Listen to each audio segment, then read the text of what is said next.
But we commence today's show in conversation with the brilliant civil rights attorney and towering public intellectual Connie Rice. I have not talked to Connie in this new year. Connie, Happy New Year. How are you? Hey, Tavis, Happy New Year. I'm failing to keep up. Have we invaded Iran yet today, or what? I'm checking my feed. Not as yet. I'm checking for Iran. I'm checking for Colombia. I'm checking for Greenland. I'm checking for Cuba. Lord have mercy. It's not a laughing matter, but Connie, as always, has put her finger right on the pulse at the outset of this conversation. I was thinking, walking in the studio, and Dr. West is already in the building, and so he came by my office this morning before I walked in here, and he and I were talking, and I was saying to him, Connie, as he's listening right now, that I don't know where to start with Connie. I mean, it's just so much on the docket. I really don't know where to begin, and sadly, we're going to begin where we should, I suspect, in Minneapolis. I was saying to Doc a few moments ago that it must be something in the water in Minneapolis. I mean, this stuff just keeps happening in the Minneapolis area through no fault of their own, through no fault, because of no fault of the everyday people who live there. This is Princestown, right? This is Minneapolis. But I just feel sorry for the people in Minneapolis who keep being subjected to this kind of hatred and random violence, too often at the hands of law enforcement. By now, everybody has seen the video.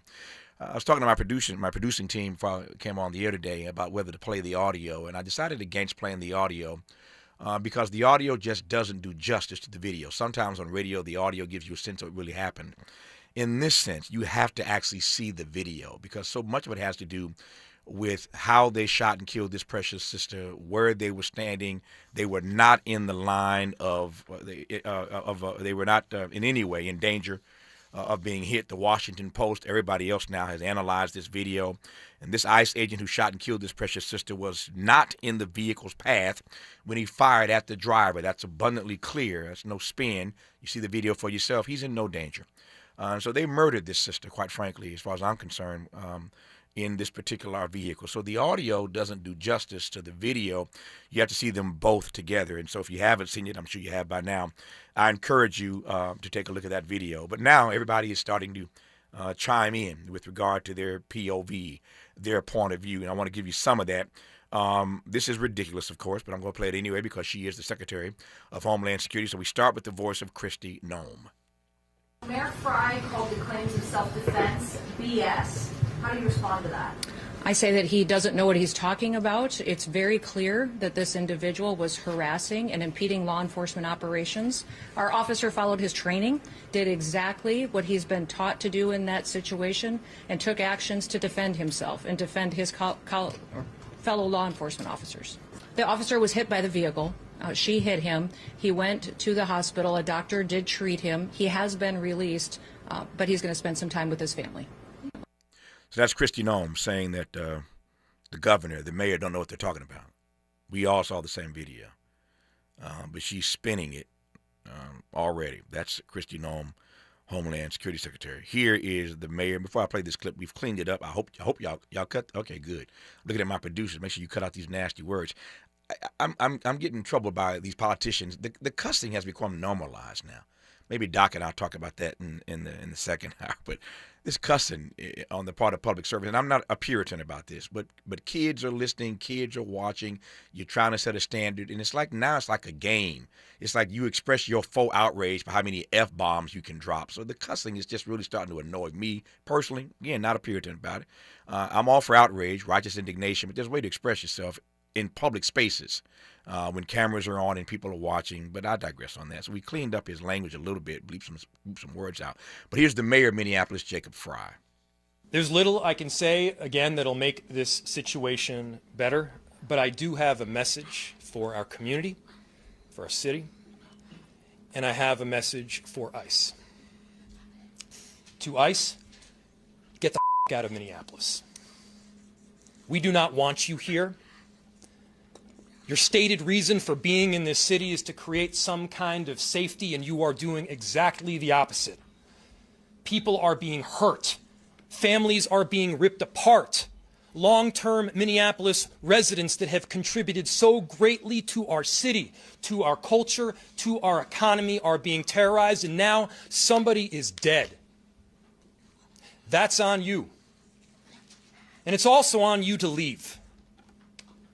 It's on you to make sure that further damage, further loss of life and injury is not done. One thing's for sure, they can't outcuss Donald Trump. He, again, talking about normalizing, he's dropping F-bombs and everything else, every other sentence. So I guess everybody now is competing with Donald Trump for how to express themselves. Again, I digress on that point. But I absolutely understand the outrage of Mayor Frey and all the good residents of the city of Minneapolis. So there's your Homeland Security Secretary. There's the mayor of Minneapolis. When we come forward, some voice from Governor Tim Walz, and then the voice you hear for the rest of the hour, Connie Rice on Tavis, Smiley. From California to the Carolinas, everybody's listening to Tavis. More when we come forward. Hi, it's Tavis Smiley. For 40 years, I have had the privilege, and I don't use that word lightly, the privilege of sitting down with presidents, world leaders, authors, artists, activists, the folk who shape our world. Thousands of conversations, tens of thousands of questions. And somewhere along the way, I realized that the art of conversation is dying. So here's what I'm going to do about it. I am now going to teach what these almost 40 years have taught me, how to have conversations that matter.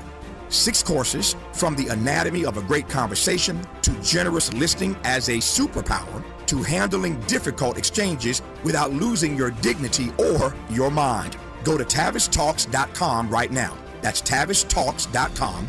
Download the free guide, see what's coming, sign up to be the first to know when we launch the series. Conversation is a skill, and like any skill, it can be taught. I'll see you in class. Wouldn't it be great if life came with a remote control? You know, you could hit pause when you needed to, or hit rewind. Like that time you knocked down that wasp's nest. Uh-oh. Or that time you forgot to roll up your windows in the car wash. Fantastic. Yeah, a remote control would have come in handy then. Well, life doesn't always give you time to change the outcome, but prediabetes does. With early diagnosis and a few healthy changes like managing your weight, getting active, stopping smoking, and eating healthier, you can stop prediabetes before it leads to type 2 diabetes. It's easy to learn your risk. Take the 1-minute test today at doihaveprediabetes.org. Life doesn't come with a remote control. Yikes! So you're on your own with the wasps. You have the power to take control of prediabetes. Visit doihaveprediabetes.org today. That's doihaveprediabetes.org. Brought to you by the Ad Council and its Prediabetes Awareness Partners. It all comes down to this, folks. Yep, the entire season is on the line. But my throat has officially thrown in the towel. Sounds like you need Vicks VapoCool drops. They're max strength and vaporize sore throat pain. Whoa! These VapoCool drops hit fast. Speaking of fast, did you just see that play? Yeah, he vaporized that ball. That pun should have come with a penalty. Vaporize sore throat pain with Vicks VapoCool drops. Use as directed. I know that hiring can be challenging. You need someone to match your role perfectly. Well, now you can meet them fast on ZipRecruiter. Build your team, build it sooner. Meet your match on ZipRecruiter. Just head to ZipRecruiter.com/free right now to try it for free. That's ZipRecruiter.com/free. Meet your match on ZipRecruiter. Try it free. Freedom is an endless meeting, so let's get back to it with Tavis Smiley. Tavis Smiley and Connie Rice, who I'm about to unload for the rest of this hour on Minneapolis, on Venezuela, on Greenland, and everything else that we can squeeze in this hour. A year after Altadena, and black people still being maltreated. Over 70% of the people still fighting with their insurance companies. Half a dozen homes have been rebuilt. That's it. A year later. So Connie used to live in Altadena. I happen to know that. So anyway, lots to talk to Connie Rice about. So you heard Kristi Noem. You heard Jacob Frey, the mayor of Minneapolis. Here now, the governor of Minnesota, Tim Walz. I have a very simple message. We do not need any further help from the federal government. To Donald Trump and Kristi Noem, you've done enough. There's nothing more important than Minnesotan safety. I've issued a warning order to prepare the Minnesota National Guard. We have soldiers in training and prepared to be deployed if necessary. I remind you, a warning order is a heads up for folks. And these National Guard troops are our National Guard troops. They're teachers in your community. They're business owners. They're construction professionals. They are Minnesotans. Minnesota will not allow our community to be used as a prop in a national political fight. We will not take the bait. Connie Rice, no question. I'll just say go. Well, we're starting out with the disagreement. Yep. I figured we might. Okay, so listen to Walls. Right. Very reasoned. His voice is intense. He doesn't match the absurdity and the outrageousness of the situation. And when you don't match the tenor and tone and the level of the outrageous act, it softens it. So I actually think the mayor got it right. Okay. Get the blank out of Minneapolis. Do it now. You are making us less safe. So I think there's a slight disagreement there. But you're right. The whole spectrum of public discourse has shifted so drastically. We're not in a frame where the way I speak normally can have impact. And so if you want to talk about impact in today's crazy frame, you almost have to you have to troll like Newsom, humiliating and doing cruel humor with the memes and stuff online, and then you got to use language that cuts through and gets through to people. Let me ask you a quick question before you move forward. I want to hear all of your analysis, of course. But on this first point, let me just jump in right quick. So I take your point, and I don't think you're wrong about the fact that that's why I used the phrase earlier, righteous indignation. Your righteous indignation, I think, has to meet the moment. The language issue is another. That's another matter for me. And here's my only question about that. What's your sense of what that does for civility? I can't imagine that this democracy, or an experiment in it, as you often say, survives if we continue to go down the rabbit hole and there's no civility whatsoever in our public discourse. So I hear your point about matching the language, meeting the moment. But what does that do when Trump's dropping, when Trump's cussing and the mayor's cussing and everybody's cussing and we're all cussing each other out? There's no longer any civility, and I don't think there's a disconnect between civility and democracy. That's just me. I agree there's a connection, but we're not in that frame. Okay. We left civility in the rearview mirror about 16 years ago. And but here's where I'm with you. Okay. To work our way back to it, you have to have a battle. It's like the order of battle I always talk about. Right. And right now we're in a phase where it's like fighting fire with fire, so that you can get back to having no fires. So we're agreeing with the outcome. I guess it's, again, once the tactics and the strategy, what's the best way. Right. So, but the bigger picture here with all hat, no cattle, no him, just lying through her teeth, there was no training of these men. Number two, she has deployed the Border Patrol into cities. That's like sending SEAL teams to car washes, okay? Border Patrol is not in any way trained for urban policing at all. The border is a lawless area where Border Patrol does everything from brush side executions to summarily killing people to doing chases that would not be. Everything they do is outside the normal constitutional constraints of policing, okay? Not only are they not trained, the folks that they've recently recruited with those $50,000 bonuses and stuff with ICE and Border Patrol, remember I said we exchanged those texts about they lowered the standards. They stopped the criminal background check. So they emptied the prisoners who stormed the Capitol and then hired them for ICE. And they've all got criminal backgrounds, or at least 30% of them do, right? So we've hired a bunch of thugs and criminals, given them $50,000 and machine guns and sent them into the cities. You wonder why this happens. So this is absurd. It was predictable. We predicted this last year when I started doing the raids in L.A. It was inevitable that that American citizens, immigrants, people here legally, people here not legally, everybody's in the crosshairs. Anybody can die now. Yeah. It's worth noting this woman, though, is an American citizen, or was. I mean, she's deceased now. And that's part of the problem, Connie, that American citizens now are getting caught in the crosshairs. Not that maltreating immigrants makes it any better.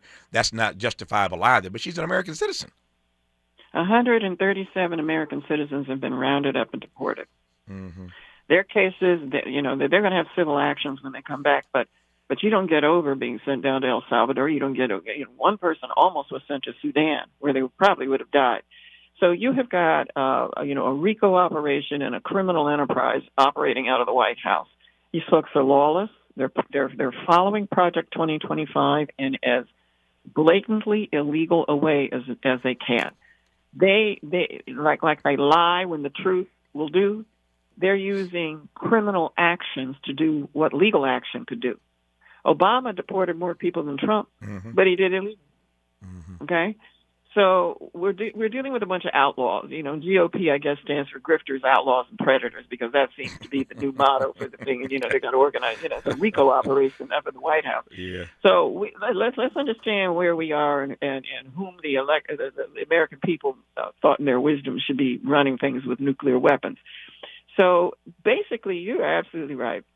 This ICE Border Patrol jackbooted invasion of democratically run cities is going to come to a head, Tavis.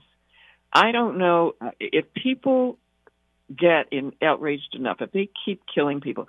Right now, things are kind of calm. You don't have no King's marches right now. I don't see big demonstrations of tens of thousands of people. But I think what we've talked about in the past is that what the public needs to understand, they need to keep those demonstrations up. Yeah. Because as long as there is big public pushback, and it's not enough to have the polls sink. The polls are not good for the Republicans right now, or for Trump, or his policies. But that's not enough. You've got when you've got an autocratic juggernaut that is driving like a Humvee through the Constitution, you've got to have people willing to put their bodies on the street. And so I hope that people understand that now's not the time to let up on the gas. We need to keep the demonstrations up. We need to keep the lawsuits up. We need to do everything we can short of violence. But we may be heading towards civil war. You asked what happens when civility completely disappears. Mm-hmm. Well, when civility disappears and verbal combat takes its place, pretty soon that escalates with one trigger incident. Yeah. Can escalate into civil war. Well, that was my point. I think we are hurtling inexorably toward anarchy, and I don't say that lightly. But if this continues, and at the moment it appears to be ongoing and unabated for that matter, that's exactly where we're headed. And you're calling for those of us who are of conscience, progressives, the left, to keep the pressure on, but the GOP, what do you call them, the grifters, the outlaws, and the predators, the GOP, they're doubling down as well. Let me just read two things to you. J.D. Vance has just posted this. Vice President Vance, I want every ICE officer to know that their president, vice president, and the entire administration stands behind them. To the radicals assaulting them, doxing them, and threatening them, congratulations. We're going to work even harder to enforce the law. That's J.D. Vance. No remorse, no backing down. That's a doubling down. That statement is a threat itself, as I read it. Now, that's J.D. Vance. Donald Trump, for his part, last night, after all this happened, he was in the White House with some reporters from the New York Times for an open-ended conversation, and he had an assistant come into the Oval Office and play the video for the New York Times reporters, the video of what just happened in Minneapolis. And he's doubling down on it inside the White House in real time. Kristi Noem, who I played earlier, is calling it domestic terrorism. There ain't no investigation yet. I just saw Keith Ellison on CNN. I just text Keith and said, if you get a minute, give us a call over the next 3 hours. We'll see what Keith, if he can get us on the phone, if we can get him on the phone. AG, of course, in Minnesota. Keith was just on CNN saying that the federal government is blocking them, his office, from doing its investigation in Minneapolis. So Donald Trump doubles down on this last night inside the White House. But last night on Truth Social, Connie, he posted this. He's calling for a record $1.5 trillion defense budget. That is a 50% increase. Our military budget is already equal to the next 30 nations in the world, and he's calling for a doubling of the military budget. What does that tell you, Connie? Well, you can kiss Social Security, Medicare, Medicaid, and every other kind of domestic program. You can kiss that goodbye because that's where that money is going to come from. Mm-hmm. You know, they started dismantling and closing down departments like Department of Education. They're not just shuttering whole departments. They're trying to eliminate the safety net and undo the New Deal. They want no deal. They just, you know, so they want all that money so they can continue grifting with crypto, you know, and all that stuff. But what they really want to do when they build this huge juggernaut, military juggernaut, because they seem to think that warfare is about battleships, gunboat diplomacy is what we return to.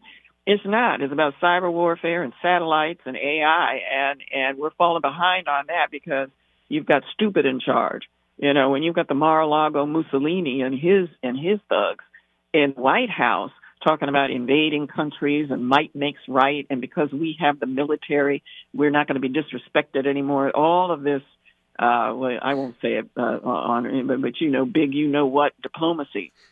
It's driving. They need that $1.5 trillion budget for the military so that they can shut down all democratic and civil institutions, all resistance, and put that together with him talking about eliminating the election. Remember, he floated that lead balloon over the weekend? That's it. He's going. I'm not sure we should have the elections.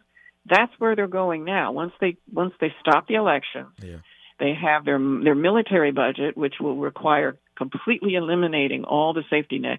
People will be so pushed back on their heels. When folks are just trying to survive, Tavis, they can't resist. You know, if you make people so terrorized and so terrified of being jailed and then starved and then taken, you know, their medical care taken away, they're on the verge of homelessness, they can't. They don't have time to fight politically, right? Yeah.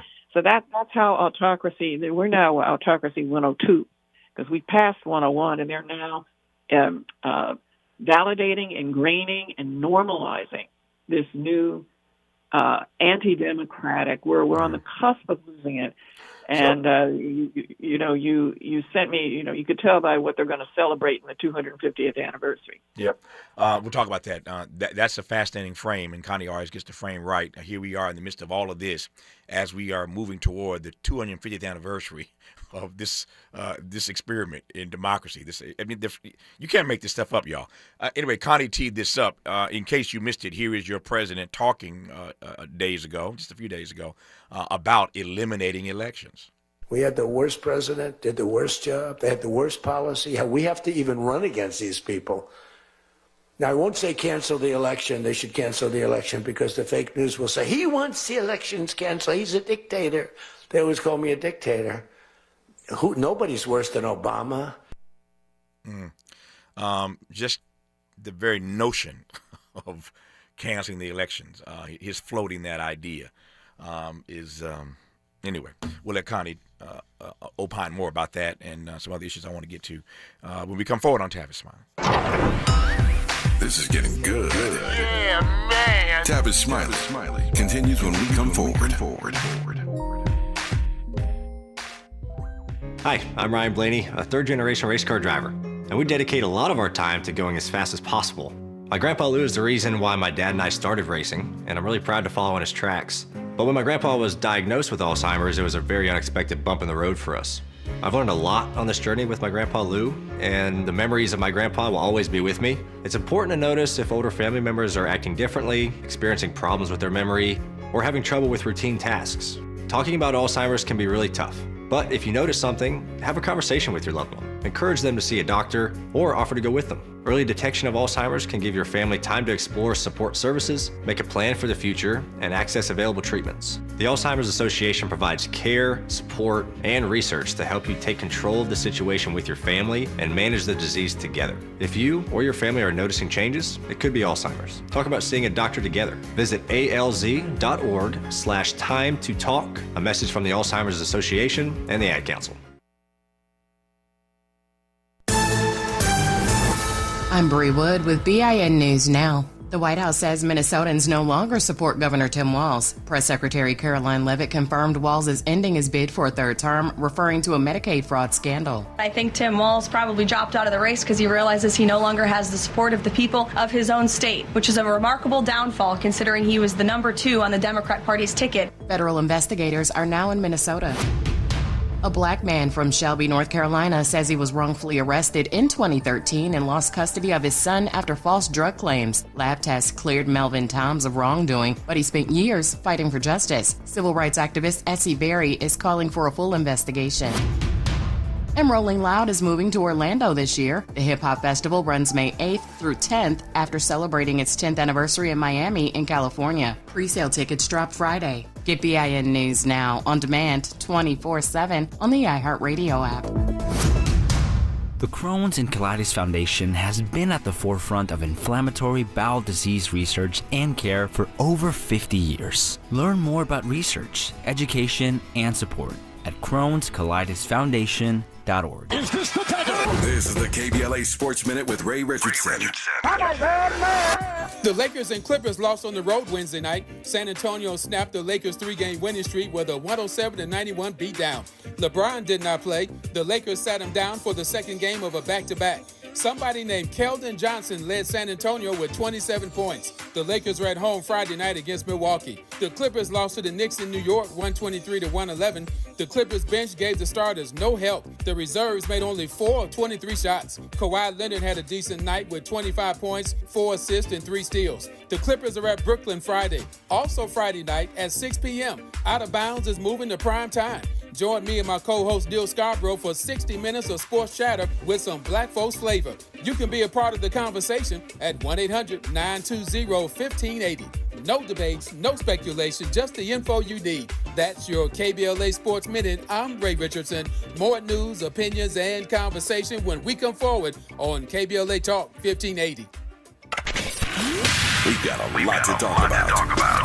I'm Reverend Gerald, the life coach. Is someone you love struggling with addiction and mental illness? Is improving your family's health important? Want to leave a legacy that your family can grow? Are you ready to enhance your perception of life experiences? Then wake up weekends at 7 a.m. with Urban Family Focus and get the wisdom, opportunity, resources, and motivation to live your best life. Join the conversation on Urban Family Focus Saturday and Sunday at 7 a.m. Unapologetically progressive. KBLA Talk 1580.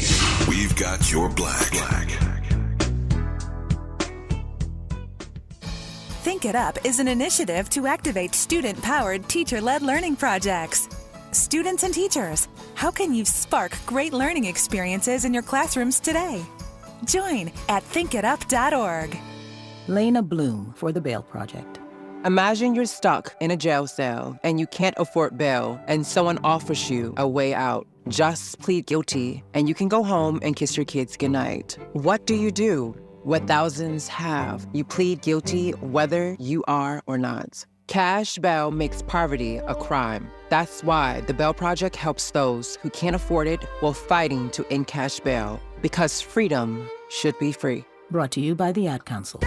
10 athletes will face the toughest job interview in fitness that will push past physical and mental breaking points. You are the fittest of the fit. Only one of you will leave here with an iFit contract for $250,000. This is when mindset comes in. Someone will be eliminated. Pressure is coming down. Trainer Games on Prime Video January 8th. Watch the trailer on trainergames.com. Looking for something new? Try fencing, the Olympic and Paralympic sport that mixes speed, strategy, and fun. It's like chess meets cardio. Quick feet, quick decisions, and a satisfying beep when you score a point. Kids, teens, and adults can start anytime. No experience needed, and many clubs have loaner gear. Coaches teach fundamentals and safety from day one. Find a beginner class near you at usafencing.org/tryfencing. That's usafencing.org/tryfencing. Less monologue, more dialogue. Tavis Smiley continues right now. He does indeed with Connie Rice, who writes attorney, brilliant, towering public intellectual.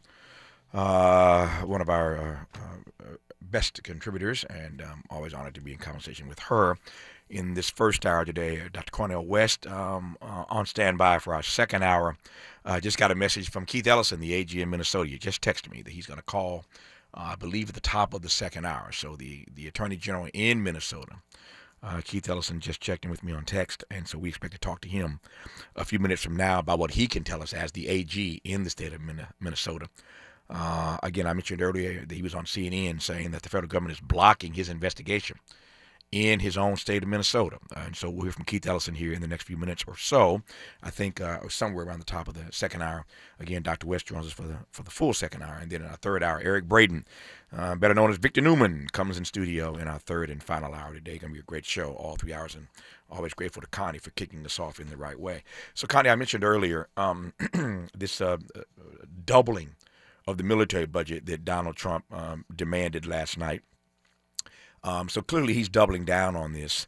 It's and there's no naivete here, but it feels to me like Donald Trump is itching for a fight, and I don't just mean domestically, I mean internationally as well. This invasion of Venezuela, and now he's saying yesterday we're going to be running that country and their oil perhaps for years. And all the other threats to the other countries. You started out with a joke that was funny, but not really, whether or not we've invaded Iran in the last few minutes. So he's picking for a fight internationally. To your point, he's not just invading countries, he's invading cities. What is, I mean, I'm not asking you to get inside Donald Trump's head. I don't know if that's possible. But to your mind, at least, what is the end game? What is he itching for here? You know what, Tavis, that's a great question, because let's go out maybe 5,000 feet up, okay? Okay. What's going on right now? All of this gun rattling and battleships and SEAL Team 6 extractions and kidnappings, I mean, all of this gunboat diplomacy, manifest destiny, 19th century nonsense for imperialist powers is being brought back because they want to end the post-World War II order, which was set up to eliminate and hopefully eliminate, but definitely drastically reduce nation-state war. Germany invading Poland. You know, so for 70, 80 years, it wasn't okay for Saddam Hussein to invade Kuwait. The whole world turned on that because under the old world order of no war, no state-to-state war, sovereign borders, you don't invade your neighbor, you don't steal their land, all that order of rule of law, of international rule of law, the UN, criminal courts, no human rights, no genocide, that whole world order that you and I grew up in and that kept the peace, basically, not within countries, because civil wars abounded right inside, but relatively few nation-state invasions and so forth. The United States did more of that than any other country. So with that world order, what do we go back to? We go back to, I can invade you, and if you can't outmuscle me, I take your country. I can kidnap who I want. We can rape who we want. We can rape, pillage, steal. We can take your oil. We can take whatever we want. So Putin is exactly what Putin does, right?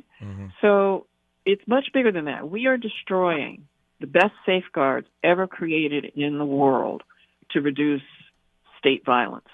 And instead, they want to reintroduce might makes right state violence because it enhances the power. We have it's not neocon, it's neo-royal. They want absolute power to take all of our money, take the entire country, and hitch it to their grifter operation, enriching themselves. Donald Trump has made $4 billion off of the presidency, the big grift. Remember we talked about the big grift? Sure. The big distraction, the big deflection, the big steal. That, all of this stuff, invading. I said, this is the biggest flashbang he's done to distract us from what? Well, they're destroying that world order. That's what's going on here because that enriches and empowers.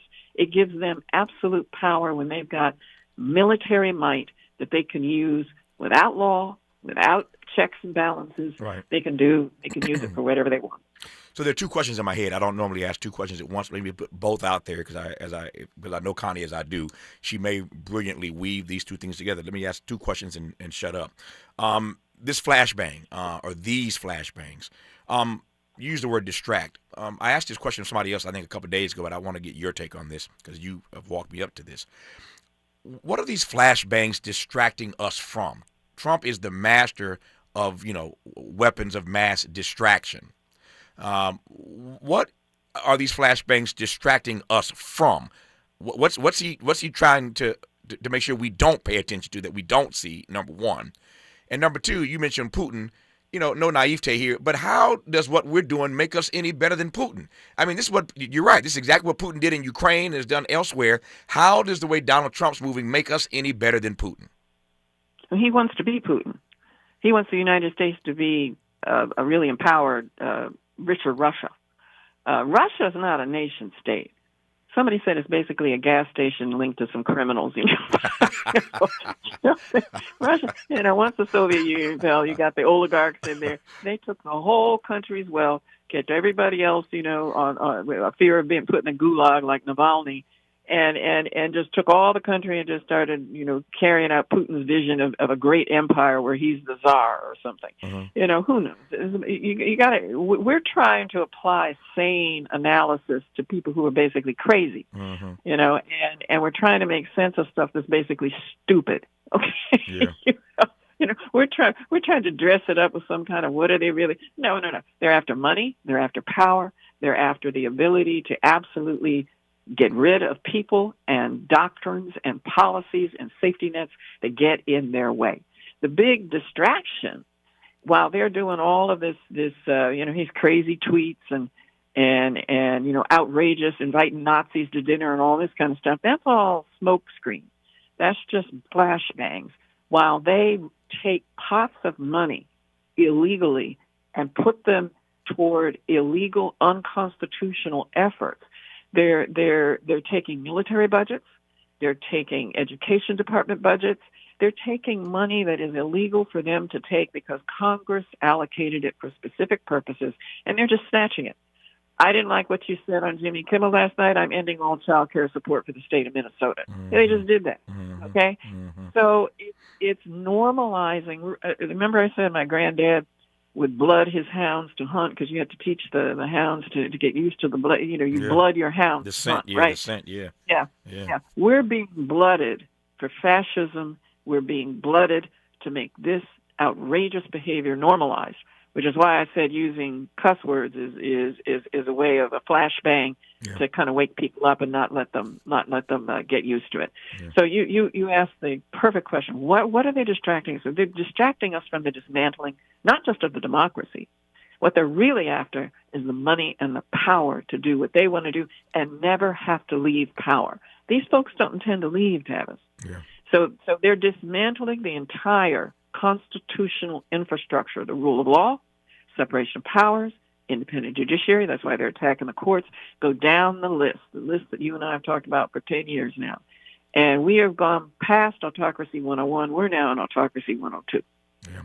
I'm looking at a number of comments here. I mean, of course, the comments are everywhere. But this one's kind of funny to me. Connie just mentioned the cussing thing again. I guess my cussing commentary hit a nerve. Somebody's writing in our socials. Tavis, you remind me of my best and only friend. He doesn't cuss either and doesn't even use the N-word. My pastor doesn't cuss either. What's wrong with y'all? What's wrong with y'all? I digress for now. More with Connie Rice when we come forward. Generous listening. Charitable listening. It's why everybody wants to talk to Tavis. The conversation continues when we come forward. Most people out here think that taking care of one another is important. And most people would step up for a neighbor going through a tough time. Most people around here help out friends and family when they need it. But the funny thing is, most of us won't look for help when we need it. If you're struggling with mental health, you should know that there are resources out there that can help. And it's okay to talk about it if you need to. One place to get started with information is loveyourmindtoday.org. Loveyourmindtoday.org offers a range of guides, instructions, and insights for dealing with difficult situations or getting through a tough time. If you're struggling with mental health, get the help you need. Because most people out here really care. Visit loveyourmindtoday.org. That's loveyourmindtoday.org. Brought to you by the Huntsman Mental Health Institute and the Ad Council. KBLA Talk 1580 is pleased to partner with the Empowerment Congress once again for their 34th annual summit. The summit's theme is From Vision to Action, a forum to unlock participatory democracy, and will feature a nonpartisan gubernatorial candidate forum focused on issues of importance to the African American community. The summit is the signature public policy-oriented observance of Dr. Martin Luther King Jr.'s legacy during the national 3-day holiday weekend that celebrates his life. This year's summit will be held on Saturday, January 17th, 2026 at the California Science Center in Exposition Park from 9 to 11 a.m. Admission is free, but registration is required at KBLA1580.com. All major announced candidates for California governor for the Democratic and Republican Party nominations have been invited to participate in the candidate forum, which will be moderated by Tavis Smiley. An all-star panel of journalists will pose questions to the candidates, and the forum will be broadcast live on KBLA Talk 1580. This is going to be a big year for local, state, and national politics. The political pulse of 2026 beats on KBLA Talk 1580. We're definitely going to be late to the concert. I feel like we should be there by now. I'm just taking a little detour. I gotta fill up my gas tank, and I know this place a couple towns over where the gas is cheaper. Are you serious? We're gonna be late for the concert because you're driving out of the way for cheaper gas? Just use Upside. What's Upside? Upside is the free cashback app that gets you real cash back for every gallon of gas you buy. Wait, I can get cash back just for buying the gas I need anyway? Yes, I use it all the time, and I've made around $200. Now pull over so you can download the Upside app before we miss the concert. Download the free Upside app now to earn cash back every time you buy gas. Use promo code PATH25 to get an extra 25 cents per gallon on your first tank. You can cash out anytime, right to your bank, PayPal, or as a gift card for Amazon and other brands. Just download the free Upside app and use promo code PATH25 for a 25 cents per gallon bonus on your first tank. That's code PATH25 for a 25 cents per gallon bonus. That's code PATH25. Yeah, yo, come on. Here come the drums. At KBLA Talk 1580, we fight the power every day. Yeah, gotta give us what we want. Gotta give us what we need. Hey. I listen to KBLA and I love the commercials. I know what the commercials mean. I also, if I'm looking and trying to figure something out, I need something to talk to me that might hit me. And it happens on TV because, you know, every time they show a sporting event, they got the pharmaceutical companies back to back telling people how to fix the sickness on the same stuff that they sell them. So we get it. Yep, we get it too, Chuck D. And that's why at KBLA Talk 1580, we don't black down. Drop it. Our freedom of speech is freedom of death. We got to fight the powers that be. Fight the power. Fight the power. More honesty than you can handle. More empowerment than you can imagine. You're tuned in to Tavis Smiley. Tavis Smiley and Connie Rice. Connie, so where does this Donroe doctrine, no longer the Monroe Doctrine, the Donroe Doctrine, where does this Donroe Doctrine on the global stage ultimately take us? Maybe to invading Colombia. He's decided that he's going to show that this hemisphere belongs to the United States. Mm-hmm. It's not about a whole bunch of sovereign countries sharing a continent anymore. He started out with Canada and then went south. Yep.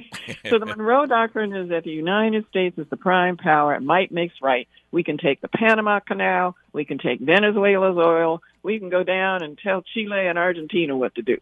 Okay, so that's that 19th century imperialist, we might makes right stuff that we were supposed to have evolved beyond. But they want to take us back. They want to make war great again. They want to make measles great again, polio great again. If they had removable bumper stickers, I'd have one that says, "You want to be sicker, poor, dumber, and deader? Vote MAGA," because that's what they want. Say that again. Say that again. Sicker, dumber, deader. Sicker, poor, dumber, and deader. Yeah. Sicker, we got poor, measles, dumber, and polio and deader. coming back. Yeah. We got, unbelievable. You saw him the other day. I played this clip. I guess 2 days ago. I guess you saw the clip where he said to a room full of Republicans that we got to win these midterms. If we don't win the midterms, they're going to impeach me. We're still months away How does any or all of this impact your thinking, at least, about what we can expect in the midterms? There are blueprints for what they're going to do, Tavis. What I don't understand, and I'm hoping somebody in a room somewhere is planning the preemptive strikes to keep them from carrying out, shutting down elections altogether. They're exploring everything from having ICE shut down polling booths to having the Border Patrol, after he declares this emergency he keeps manufacturing, can't quite make stick. It's going to be worse than the National Guard. He's going to deploy the military. He toyed with this in his last administration. So if the Democrats or the Demobulicans and the Republicans, the people and the Independents don't start getting a strategy to go after their strategy, they've laid it out in Project 2025 what they're going to do. Right. What I want to know is, where's the plan? Where is the logistical? Where's the recon, the Strategic Air Command, the Military Air Command? I'm a military kid. You got to do SAC, TAC, MAC. You got to get the logistics. You got, you and I. This isn't a game. They plan to, if they can't win the midterms, they're going to steal them. Yeah. And if they can't steal them, they just won't allow them to happen at all. Yeah. So once again, the Dems are going along like this is a normal, we're just preparing, we're raising money, and we're getting candidates. No, we're not in a normal frame here. Yeah. You need to get ready for what's coming. Connie's a military kid. I'm a military kid. In some ways, Dr. West is a military kid. His dad worked alongside the military, so we all have those military connections. Cornel West is standing by for the second hour. Eric Braeden, Victor Newman in the third hour. You know him as an actor, but if you don't know his politics, he's deeply, deeply political. So I know he ain't going to want to talk about Y&R today or the fact that his house burnt down, sadly, in the fires a year ago. Eric Braeden's going to want to talk about politics. So it's going to be Eric Braeden in hour 3, Dr. Cornel West in hour 2, and our remaining moments at Connie Rice in hour 1 of Tavis Smiley. Why does Tavis say, when we come forward? Because he's not going back. And you don't have to go back either. Forward ever, backward never. More of Tavis Smiley when we come forward. Forward. Wouldn't it be great if life came with a remote control? You could hit pause when you needed to, or hit rewind. Like that time you knocked down that wasp's nest. Uh-oh. Or that time you forgot to roll up your windows in the car wash. Fantastic. Yeah, a remote control would have come in handy then. Well, life doesn't always give you time to change the outcome.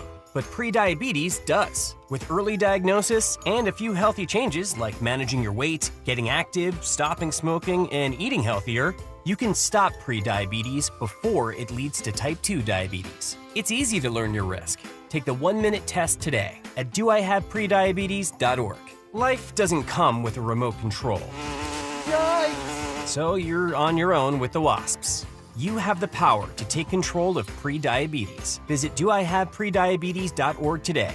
That's doihaveprediabetes.org. Brought to you by the Ad Council and its Prediabetes Awareness Partners. KBLA Talk 1580. We've got a lot to talk about. KBLA Talk 1580, connecting you with services and solutions. LA County's new Justice Care and Opportunities Department, or JCOD, is here to support justice-involved individuals and their families. The JCOD Support Center is now taking calls at 1-833-LACJCOD. That's 1-833-522-5263. Available 7 days a week from 6 a.m. to 11 p.m., the Support Center is your one-stop shop for re-entry issues and court support. They offer court reminders, connections to local services, transportation assistance for housing, court appearances, and childcare. The JCOD hotline provides personalized help to connect you with services that you need. And don't forget to check out justiceconnect.org for more information. Remember, it's free and available every day at 1-833-522-5263. This is a community call to action from KBLA Talk 1580. Helping to make you the most knowledgeable person in your circle of friends. This is Tavis Smiley. Tavis Smiley and Connie Rice for the next 3 or 4 minutes here. Connie, I just want to get just a little philosophical, I guess, with my exit questioning, and you're the balance of my time to you. And that is, I'm thinking about Dr. King, and I'm thinking about King because I know Dr. West is about to come up in the second hour, and we'll probably start somewhere around here. But King warned us years ago, and you and I have discussed King many, many times, Connie, in our conversations, and of course we both had the honor of befriending our dear late brother Harry Belafonte, who was, with King all those years. But King warned us time and time again of what he called the triple threat facing this democracy, or again, as Connie would call it, an experiment in democracy. That triple threat, we all know: racism, poverty, and militarism. All three of those things, Connie, now in the Trump era, Trump 2.0, are on steroids: racism, poverty, and militarism. I loved your line of a moment ago. If you want to be sicker, poor, dumber, and deader, then support MAGA. So that's funny on the one hand, but on the other hand, it rings in my head and reminds me again of those words of King and that trifecta: racism, poverty, and militarism. Again, all those three things are on steroids now, which means what for you? Well, we're on the cusp of ending this pursuit of democracy. And so, what King was talking about was what's it going to take, not just for racial justice, but to actually achieve e pluribus unum, multiracial democracy. There are many different kinds of democracy, just like there are many different kinds of capitalism. The kind of democracy that his vision was, the I Have a Dream vision, was a multiracial, just democracy that put human beings first. You can have capitalism, but it has to be human being-centered capitalism.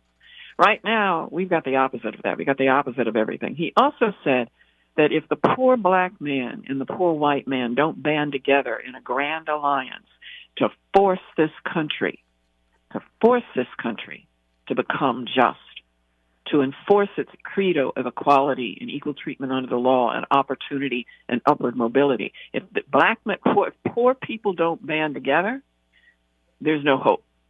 So where are we?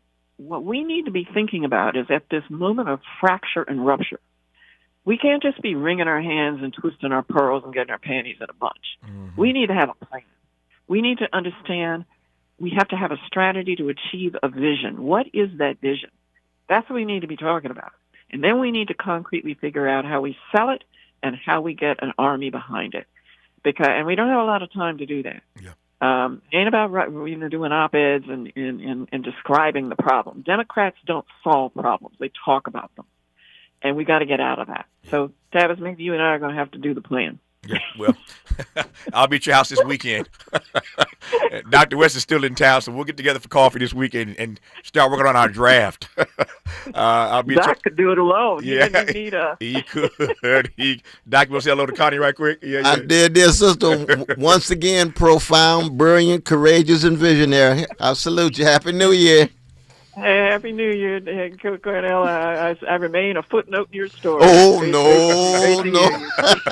We in it together alongside each other. I tell you. I call them CNC, Connie and Cornel. So we've done Connie for the first hour, Cornel, Dr. Cornel West in hour 2. Connie, love you. I'll talk to you soon. Take care of yourself. Take care. All right. Dr. Cornel West is coming up, and I can't wait to see. He's sitting here, and he hadn't told me, so he must have whispered it in Miles' ear. He ain't told me yet. These niggas never tell me. Y'all don't never tell me nothing. I feel like I sound like Little Richard, right? You don't give me nothing. Anyway, we'll see what the walk-on song is when we come forward on Tavis Smiley. KBLA 1580 Santa Monica. I'm Bree Wood with BIN News Now. The White House says Minnesotans no longer support Governor Tim Walz. Press Secretary Caroline Leavitt confirmed Walz is ending his bid for a third term, referring to a Medicaid fraud scandal. I think Tim Walz probably dropped out of the race because he realizes he no longer has the support of the people of his own state, which is a remarkable downfall considering he was the number 2 on the Democrat Party's ticket. Federal investigators are now in Minnesota. A black man from Shelby, North Carolina, says he was wrongfully arrested in 2013 and lost custody of his son after false drug claims. Lab tests cleared Melvin Toms of wrongdoing, but he spent years fighting for justice. Civil rights activist Essie Berry is calling for a full investigation. And Rolling Loud is moving to Orlando this year. The hip-hop festival runs May 8th through 10th after celebrating its 10th anniversary in Miami in California. Pre-sale tickets drop Friday. Get BIN News Now on demand 24/7 on the iHeartRadio app. The Crohn's and Colitis Foundation has been at the forefront of inflammatory bowel disease research and care for over 50 years. Learn more about research, education, and support at Crohn'sColitisFoundation.org. This is the KBLA Sports Minute with Ray Richardson.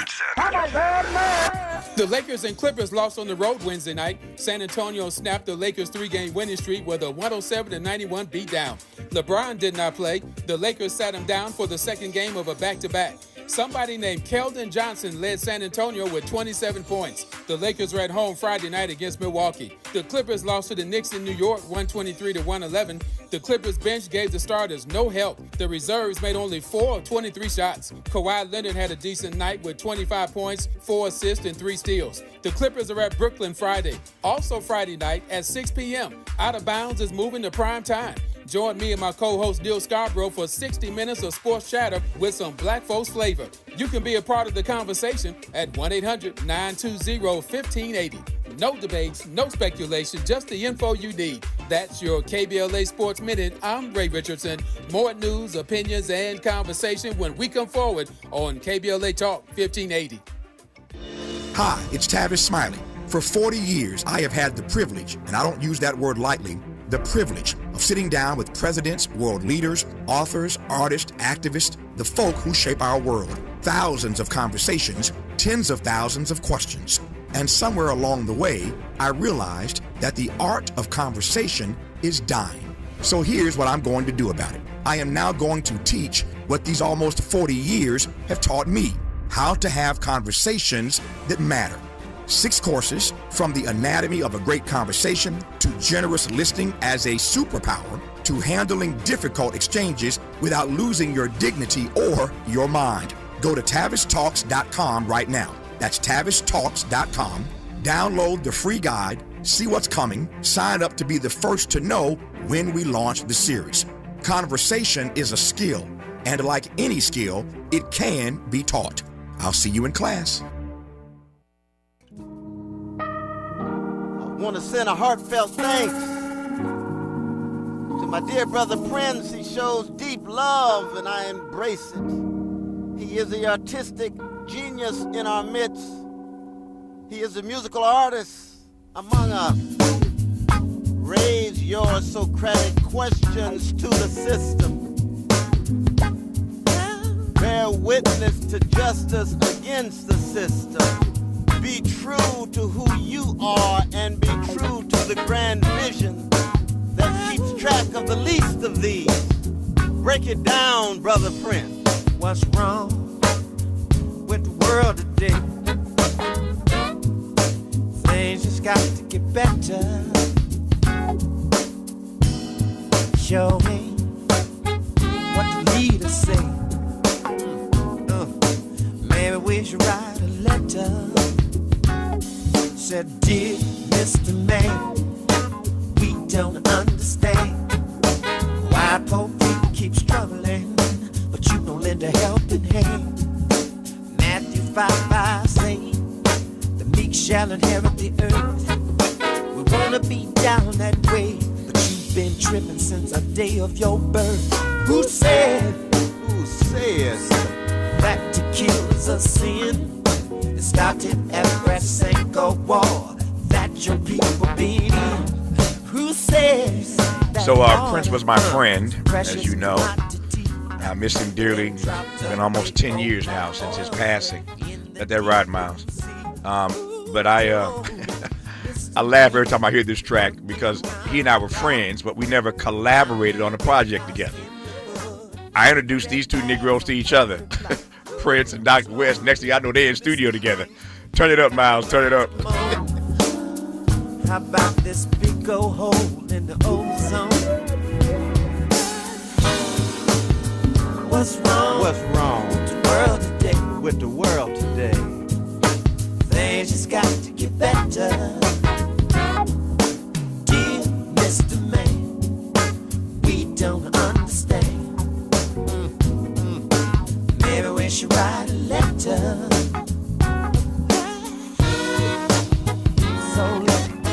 Mercy, mercy me, we got a crisis in our ecology. A system of legalized bribery, normalized corruption, leadership of bona fide mediocrity and certified mendacity. What we gon' do? Listen, ain't no sense in voting. Same song with a different name. Might not be in the back of the bus, but it sure feels just the same. Ain't nothing fair about welfare. Ain't no assistance in aid. Ain't nothing affirmative about your actions till the people get paid. Your 1,000 years are up. Now you got to share the land. Section 1, the 14th Amendment says no state shall deprive any person of life, liberty, or property without due process of law. Mr. Mayor, we want to end this letter with 3 words. We tired of y'all. We tired of y'all spying on fellow citizens. We tired of y'all lying to justify war. We're tired of y'all torturing innocent people.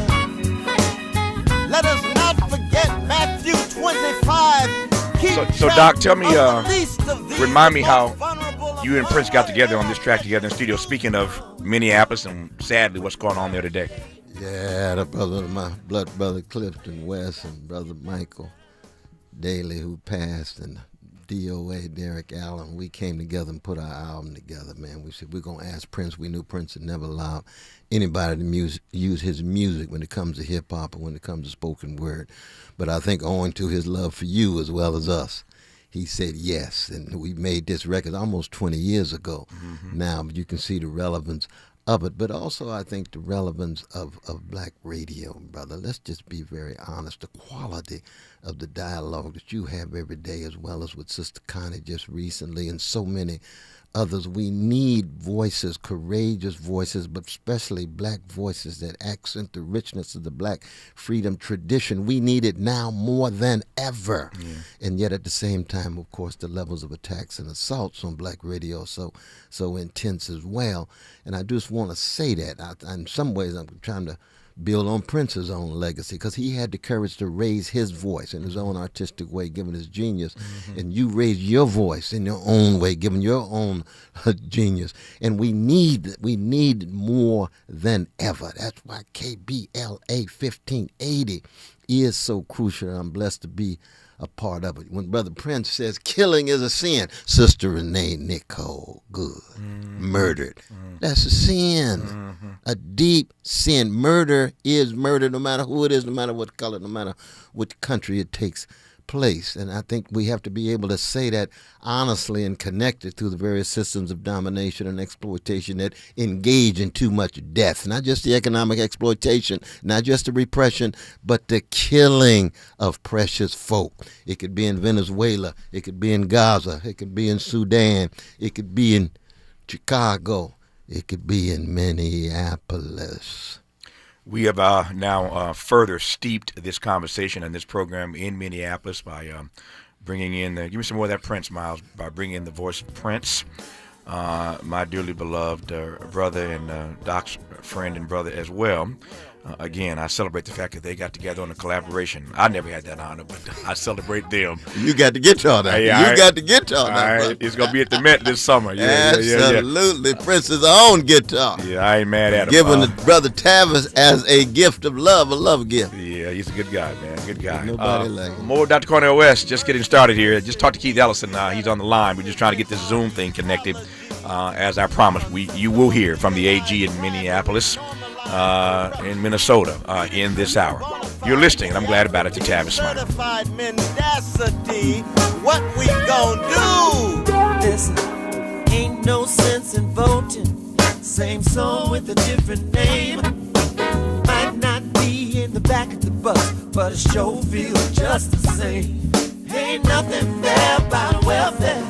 Ain't no assistance in aid. Ain't nothing affirmative about your actions till the people get paid. Your 1,000 years are up.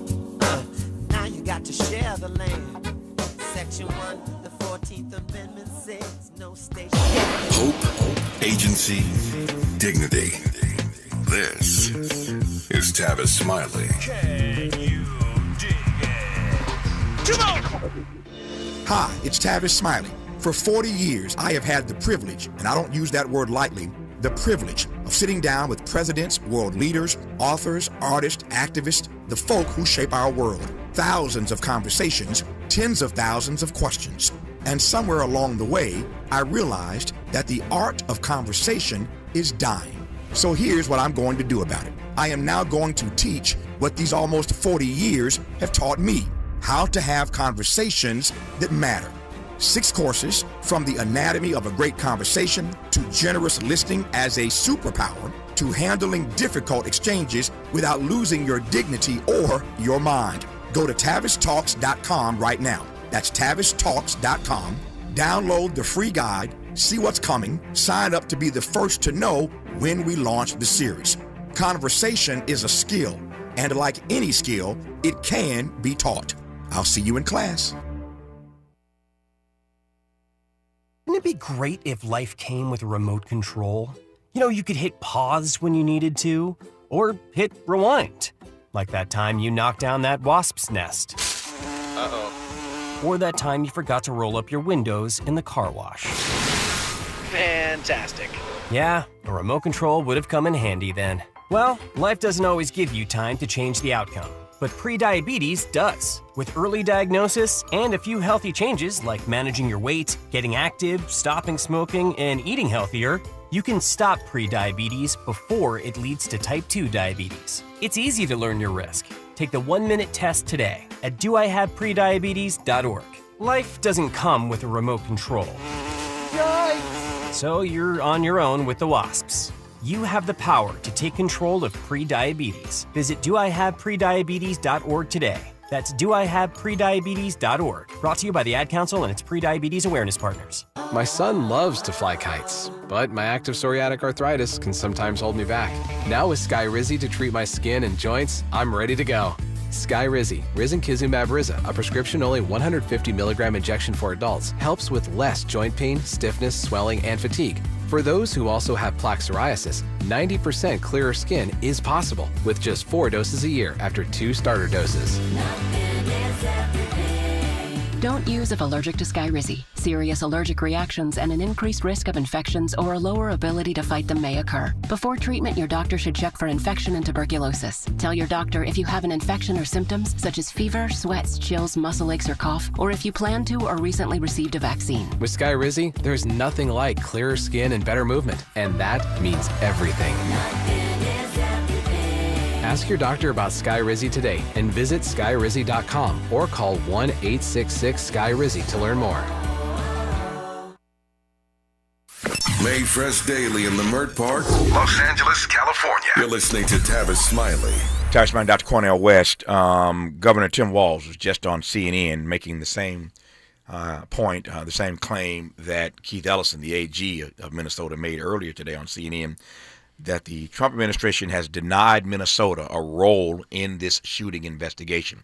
It happened in their state, in the city of Minneapolis, literally just a mile or so away from where they murdered George Floyd, just a mile or so away. That's arresting in and of itself, that this sad and tragic incident happened so close to where Derek Chauvin put his knee on the neck of George Floyd for all those minutes. It was Keith Ellison who brought that case and won that case against Chauvin and all the other officers. And so Governor Walz is saying on CNN moments ago that this administration has denied, the Trump administration that is blocking the state of Minnesota from a role in this shooting investigation. Dr. West is here, and so is Keith Ellison now, the AG in Minnesota. Keith, good to have you on. I haven't talked to you in the new year, so Happy New Year, first of all, my friend. Well, I wish you was happier, Brother Tavis, but it's always a joy to hear from you and certainly Dr. West. So bless both of you brothers for all you do. Dr. West? No, we salute you though, brother. Love you, man. Love you too. Keith, let me just jump right in. What I mentioned again moments ago, A.G. Ellison, that I called him Keith because we've been friends for so long. I try to respect him. I try to respect him on the air. No, that's right. That's true. I try to respect him on the air. A.G. Ellison, I should be saying. We saw Tim Walz on CNN earlier. We caught you on CNN earlier, and both of you all are saying the same thing, that the Trump administration is blocking you all from your investigatory role in this process. What does that mean? Unpack that for me. What that means is that there will not be the level of transparency. There will not be the number of eyes that need to be on the evidence to ultimately make a decision whether or not this officer will be charged or not. There will not be the level of just thoroughness that goes into it. So, as you all know, first there's an investigation, then there's a prosecutorial decision. That's where every case goes. If the investigation is faulty, it's hard to make the prosecution case at all. Or if you do, it's certainly weaker. My question is, what are they afraid of? Are they trying to hide anything? Why don't they want two sets of eyes on this case? I'm gonna tell you, Minneapolis police processed the crime scene with the feds. They did that all together. And so what's the problem? Suddenly they don't want any involvement. It appears as though there's something untoward here.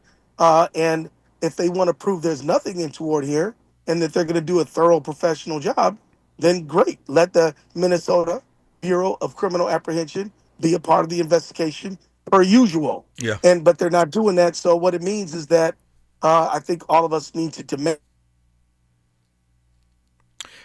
Keith, you're still there? You still there? Investigation in this matter. Got it. Now your audio dropped out just for a second, but you're back now. So am I back? No, you're back. You're back. We're fine. We played some audio earlier of the governor, Tim Walz, who called this propaganda, the spin that the administration is putting on this. He called it propaganda. We played some audio of Jacob Fryer, the mayor of Minneapolis. I had to clean it up. He told ICE to get the F out of Minneapolis. He made his point. He made his point of view clear to the extent you can, and maybe you can't because you are the AG. But can you say anything about what you saw on that videotape? Yeah, but let me make two quick points. Sure. Point number one. It appeared to me from the angle that I saw that the agents approached her vehicle, not the other way around. They could have easily just waved her to get out of the way. They didn't. When they approached her vehicle, she appears to back up and in an evasive move, trying to escape them. Then she moves forward and to get away from them, and then they shoot her and kill her. And there's more than one shot. There's not one shot. Whenever there's a defensive, use of force, you expect there to be one shot. There wasn't. There were multiple. These things together indicate to me that there is ample reason to believe and to question the official narrative. And what I mean by official, I just mean what Kristi Noem said. The idea that she needed this woman, and let's say her name now, Renee Nicole Good. That's right. The reason the fact that Ms. Good needed to be shot for defensive purposes is a highly questionable, and I think is refuted by the video. Now, I would like to see other angles. I would like to talk to more witnesses. I would like to see what the physical evidence says. All these things are legitimate questions, and they're normal and usual. But unfortunately, that is all. Knowing is in jeopardy because of the position that the federal government is taking right now. And I'm like, what do you got to hide? Yeah. The Washington Post, I want to let Dr. West get in this conversation. He may have a question as well. The Washington Post, A.G. Ellison, and other media outlets are reporting today that this ICE agent was not in the vehicle's path when he fired at the driver. So there are a number of people looking at this, all sorts of forensic experts. Again, they're jumping ahead. They're jumping ahead of A.G. Ellison's investigation, but the rest of us have eyes to see for ourselves. And it is the measured opinion of folk who have expertise in this space that, again, the ICE agent was not in the vehicle's path when he fired at the driver. I don't need the Washington Post to tell me that. I saw that for myself, but I digress, Dr. Cornel West. No, indeed. Right. Indeed. Just trying to be true to my own calling and my own lane, which is to try to tell the truth and bear witness to justice. I think what we hear from the president as well as the Homeland Security Secretary is just an attempt to rationalize gangster behavior, the attempt to justify murder. Murder is murder. I don't care what color. I don't care where it's coming from one person pulling the bullet to the other. I don't care what country. And we just have to be morally consistent. Why? Because the Trump administration, trying to gangsterize the world, really believe that might makes right. And the three of us come from a great black people who were enslaved for 244 years. Not 1 minute did that might make right, given what we went to for 244 years. That military might, that economic might was might, but it was never right. Never right. And it took a long time for the organization of the forces in the name of right to overthrow that might. And we have to have folk to say, look, explicitly, we're going to make sure that though they believe might makes right, might never makes right. Right is over against military might, economic might, political might that wants to crush poor people and working people no matter where they are. And that's part of what is so magnificent about KBLA 1580 is that we got spaces where those voices can be put forward, especially at a moment where we're celebrating the 250th anniversary of the country that tried to deal with forms of might and forms of right. And we got to be clear on what is right and what is just sheer military might that tries to gangsterize and attempts to thugify other human beings and other groups. It could be in Venezuela, it could be in Gaza, it could be in a whole host of different contexts, but we dot these I's and make sure people can see the relation between the I's and the T's in terms of the systems that we're struggling against. A.G. Ellison, for those who are obviously catching up to this story in Minneapolis because of this tragic shooting, take us back a few weeks, and again, no naivete here. I'm in L.A., Dr. West is in L.A. with me today here in studio. This program heard across the country, and we've seen the federal courts of late at least deny Donald Trump access to other cities when it comes to the National Guard, these ICE agents, etc. Right. But we experienced that here in L.A. These same ICE agents, as you know, were here in our city with Mayor Karen Bass. Why are these ICE agents in Minneapolis in the first place? Make that connection to the Somali community, if you will. Well, so let me make a distinction for your audience. Sure. The courts have found in our favor, and when I say our, I mean the people of the United States. The courts have found in our favor when it comes to the deployment of the National Guard over and against the wishes of the governor. And so that decision came down recently in Illinois, and there were other similar decisions in California.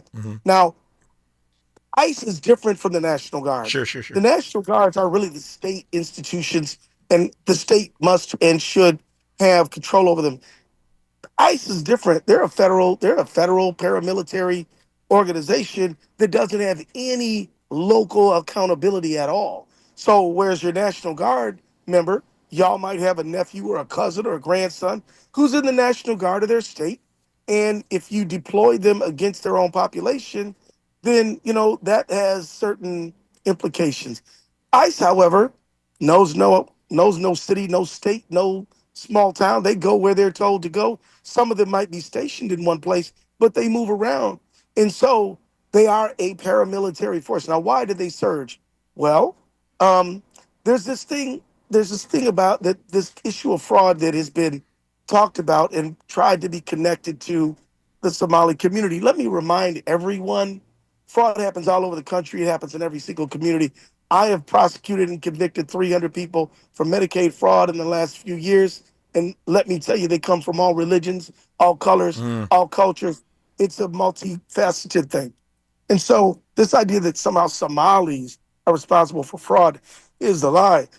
But let me note that the president went on air and said that the Somali community was garbage. That's what he said. He said they make no contribution to society, which is a total lie. But these fraud thing that they're connected to the Somali community was headed by a white woman named Amy Block, who's been convicted of fraud. She led the whole thing. And so that they're forgetting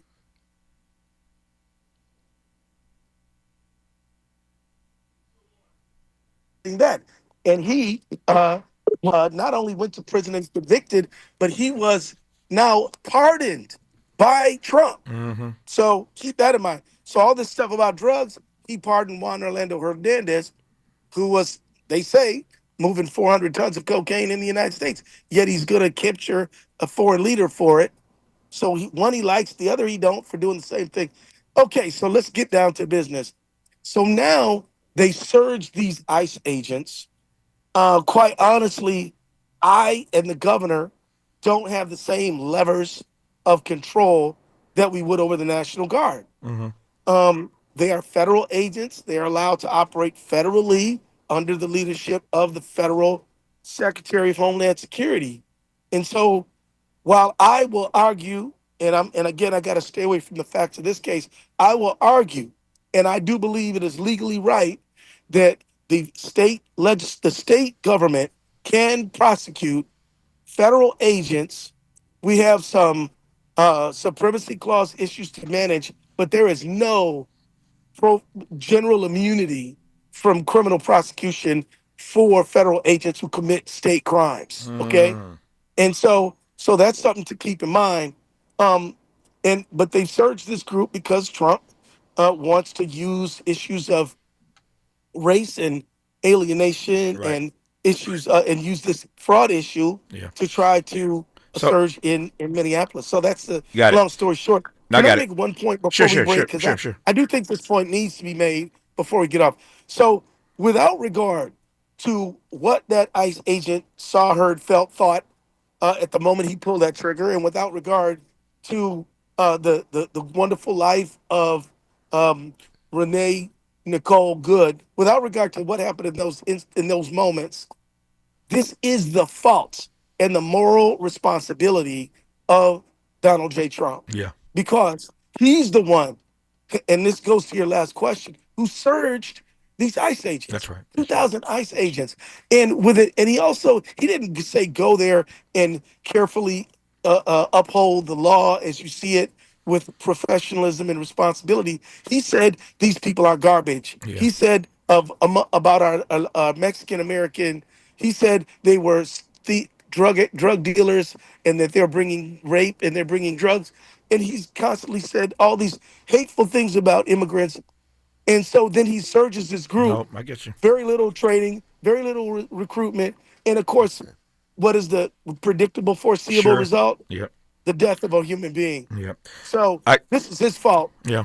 Are you loud and clear? I got 60 seconds here. I know you got to run anyway. So in the last 60 seconds, I just want to be clear about what I just heard you say. I want to make sure the audience heard you as well. If your investigation, whenever they get out of your way, the federal government allowed you to do what you do as AG in the state of Minnesota, city of Minneapolis, if your investigation finds that this ICE agent who shot and killed this precious Sister Good, if your investigation leads you to a point where he must be prosecuted, you do have the authority to do that, even though he's a federal agent. Well, the answer is yes, but let me also say the original jurisdiction would be for the county prosecutor. Got it. But if the governor assigns me the case or the county attorney asks for my assistance, I would be involved. That's it. And isn't that exactly what happened in the George Floyd case? That's how you got it? Precisely and exactly. That's what I thought. Keith Ellison, I appreciate you, man. I know you got a full schedule. Everybody's after you today. You are the AG in Minnesota, and it means. I just want you to say. I want to say very quickly. It means something to me after all the years of our friendship, and I've been blessed with so many friends in this space that when I text you or call you, they respond, and everybody's chasing them. But we get them on our show for our audience. So I thank you for that, Keith Ellison. Every time, and may I just say, Tavis, brother, the free and independent media protected by the First Amendment is an indispensable part of the democracy movement right now. So bless you, and may God keep you both. Peace out. We love you, brother. We love you. Love you, brother. We will never forget your precious memory of your magnificent mother. I remember meeting her, man. Lord what a dream. Yeah, all right. What a dream. All right, AG Keith Ellison out of Minnesota. Dr. Cornel West is still here. Doc and I will continue for the rest of this half hour. And Victor Newman, Eric Braeden in our third and final hour today. But more with Cornel West when we come forward on Tavis Smiley. What's your quarrel with the world? You're listening to Tavis Smiley. Hi, I'm Ryan Blaney, a third-generation race car driver. And we dedicate a lot of our time to going as fast as possible. My grandpa Lou is the reason why my dad and I started racing, and I'm really proud to follow in his tracks. But when my grandpa was diagnosed with Alzheimer's, it was a very unexpected bump in the road for us. I've learned a lot on this journey with my Grandpa Lou, and the memories of my grandpa will always be with me. It's important to notice if older family members are acting differently, experiencing problems with their memory, or having trouble with routine tasks. Talking about Alzheimer's can be really tough, but if you notice something, have a conversation with your loved one. Encourage them to see a doctor or offer to go with them. Early detection of Alzheimer's can give your family time to explore support services, make a plan for the future, and access available treatments. The Alzheimer's Association provides care, support, and research to help you take control of the situation with your family and manage the disease together. If you or your family are noticing changes, it could be Alzheimer's. Talk about seeing a doctor together. Visit alz.org/time to talk. A message from the Alzheimer's Association and the Ad Council. I'm Bree Wood with BIN News Now. President Trump says the woman killed by ICE in Minnesota was a professional agitator, calling the shooting self-defense. Governor Tim Walz blames federal policies. What we're seeing is the consequences of governance designed to generate fear, headlines, and conflict. Emergency operations have been activated, and Governor Walz urges protests to stay peaceful. House Minority Leader Hakeem Jeffries condemns the ICE shooting in Minneapolis, saying there's no evidence to justify it. He calls for a criminal investigation and blasts Homeland Security Secretary Kristi Noem as a stone-cold liar after she labeled the victim's actions domestic terrorism. And the Kansas City Chiefs say they're aware of domestic violence allegations made on social media by wide receiver Renee Rice's ex, who posted photos and claims he's the father of her children. The team is in touch with the NFL, but has no further comment. Get BIN News Now on demand 24/7 on the iHeartRadio app. The Crohn's and Colitis Foundation has been at the forefront of inflammatory bowel disease research and care for over 50 years. Learn more about research, education, and support at Crohn'sColitisFoundation.org. This is the KBLA Sports Minute with Ray Richardson. The Lakers and Clippers lost on the road Wednesday night. San Antonio snapped the Lakers' three-game winning streak with a 107-91 beatdown. LeBron did not play. The Lakers sat him down for the second game of a back-to-back. Somebody named Keldon Johnson led San Antonio with 27 points. The Lakers were at home Friday night against Milwaukee. The Clippers lost to the Knicks in New York 123-111. The Clippers bench gave the starters no help. The reserves made only 4 of 23 shots. Kawhi Leonard had a decent night with 25 points, 4 assists, and 3 steals. The Clippers are at Brooklyn Friday. Also Friday night at 6 p.m. Out of Bounds is moving to prime time. Join me and my co-host Neil Scarborough for 60 minutes of sports chatter with some black folks flavor. You can be a part of the conversation at 1-800-920-1580. No debates, no speculation, just the info you need. That's your KBLA Sports Minute. I'm Ray Richardson. More news, opinions, and conversation when we come forward on KBLA Talk 1580. We've got a lot to talk about. Hi, I'm Zoe Williams, a.k.a. the Voice of Reason, encouraging you to join me weekdays from 7 to 9 p.m. for the world's most intriguing relationship radio roundtable. Every night, I facilitate and encourage our loyal listeners to participate in the most engaging relationship discussions you'll hear anywhere. So make it a point to rendezvous with me, Zoe Williams, the Voice of Reason, Monday through Friday, 7 to 9 p.m. Pacific Standard Time. Trust me, your relationships will never be the same. The VOR is on fire tonight. Unapologetically progressive. KBLA Talk 1580. We've got your black.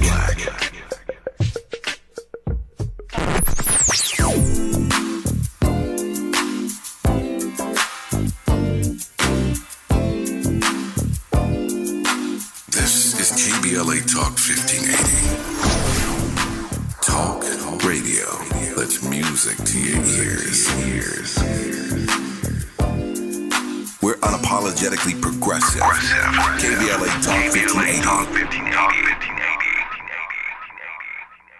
It all comes down to this, folks. Yep, the entire season is on the line. But my throat has officially thrown in the towel. Sounds like you need Vicks VapoCool drops. They're max strength and vaporize sore throat pain. Whoa! These VapoCool drops hit fast. Speaking of fast, did you just see that play? Yeah, he vaporized that ball. That pun should have come with a penalty. Vaporize sore throat pain with Vicks VapoCool drops. Use as directed. Hey, can you blow up some balloons for Jack's party? I can't. I'm so congested. You need Sinex Saline from Vicks. Sinex Saline nasal spray? Yeah, just Sinex. Breathe. Sinex Saline instantly clears everyday congestion associated with colds and year-round allergies with a gentle, ultra-fine mist that's no mess and easy to control. Daddy, we need more balloons. On it. Enjoy life's important moments without congestion. Try Sinex Saline from Vicks. Just Sinex. Breathe. Use as directed. Let's get back to more of this rich dialogue with Tavis Smiley. Tavis Smiley, Dr. Cornel West. First of all, we thank the AG in Minnesota, Keith Ellison, for calling in, as I mentioned. And I meant that sincerely. I don't ever take these things for granted, that I have known so many people and have interviewed so many people and had friendships with so many people. And in moments like these, trust me, I know it. Everybody and their mama is calling him, trying to get him on the phone for an interview and to make sure, to be sure that you heard his comment about the independent media, and so he can do CNN, but he also make sure he talks to independent black-owned media, and that's important. Wasn't that powerful? It was very powerful, and it's so sincere. It's coming from his heart, and I think people need to know that. We have to defend and support black media, truth-speaking media, justice-bearing media, independent media, but independent media is not out there just to get eyeballs. Of course you need eyeballs and ears. Sure. But to try to tell the truth, to put a smile on Martin Luther King Jr.'s face. Yep.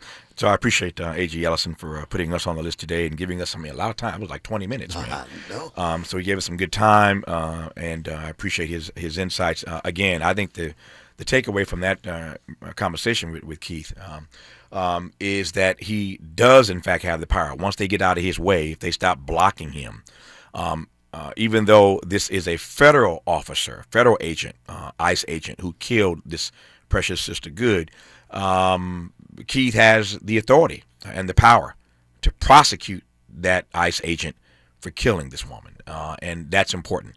And so we shall see how this all works out. But this officer is not out of the water yet. Never mind J.D. Vance saying, and I quoted this earlier, he tweeted earlier today, Vice President Vance, I want every ICE officer to know that their president, vice president, and the entire administration stands behind them. To the radicals, so here we are being called radicals again, to the radicals assaulting them, she didn't assault anybody, but to the radicals assaulting them, doxing them, and threatening them, congratulations. We're going to work even harder to enforce the law.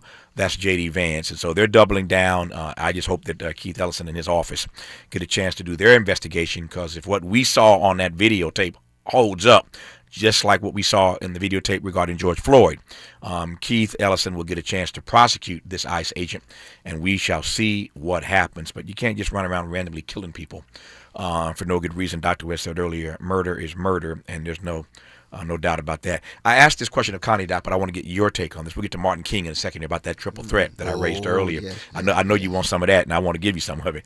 But what do you make of the fact that Donald Trump in his comments and J.D. Vance in his comments are showing no remorse? They're not calling for an investigation.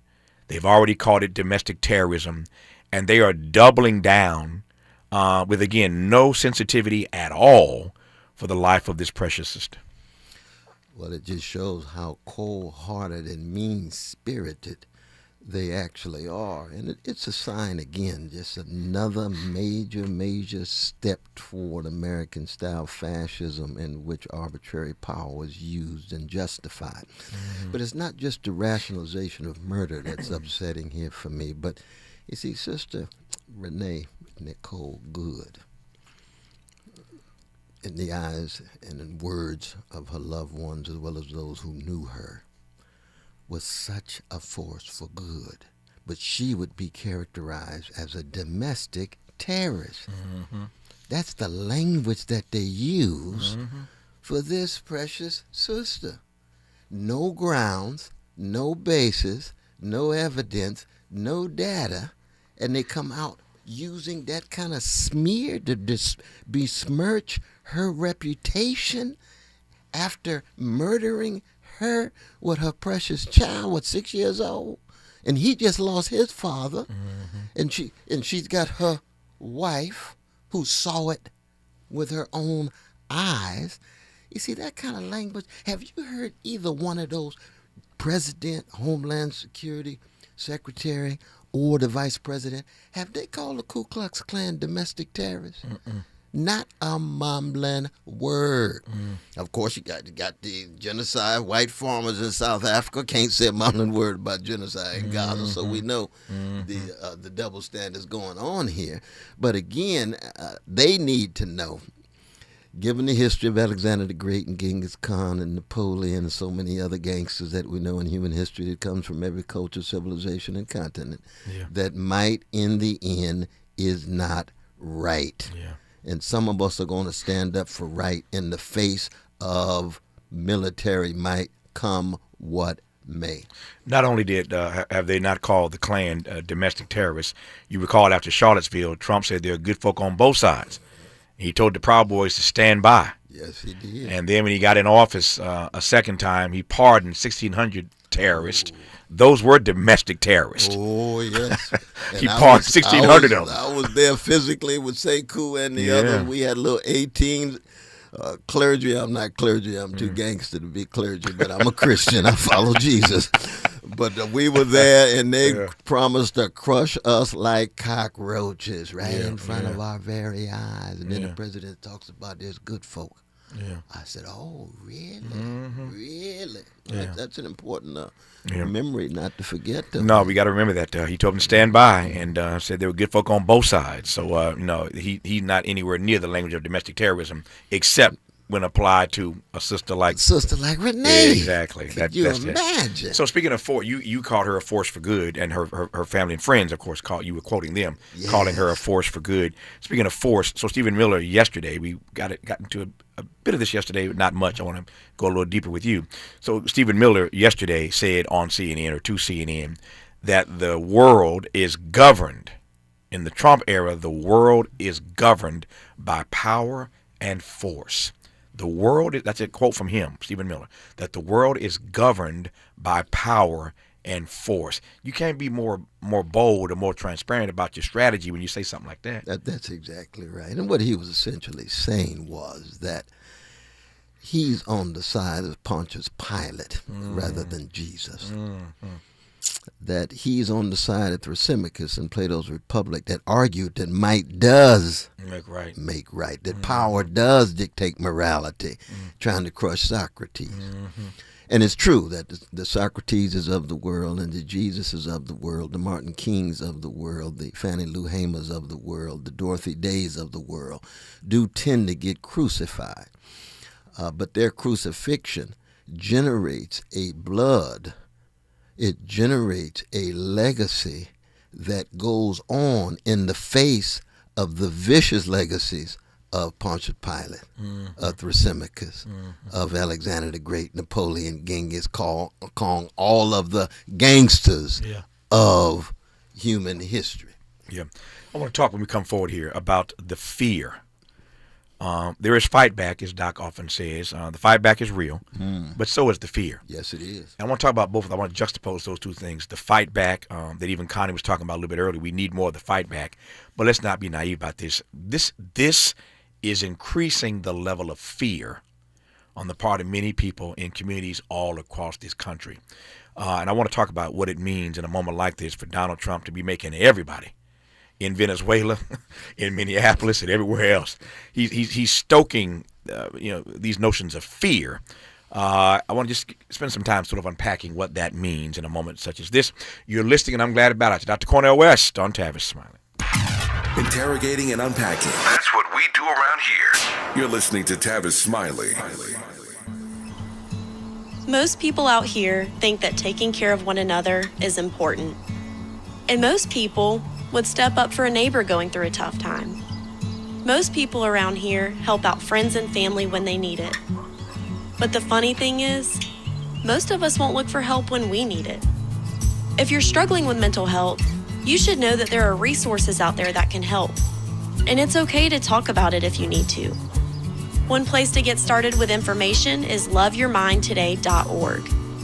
LoveYourMindToday.org offers a range of guides, instructions, and insights for dealing with difficult situations or getting through a tough time. If you're struggling with mental health, Get the help you need, because most people out here really care. Visit loveyourmindtoday.org. That's loveyourmindtoday.org. Brought to you by the Huntsman Mental Health Institute and the Ad Council.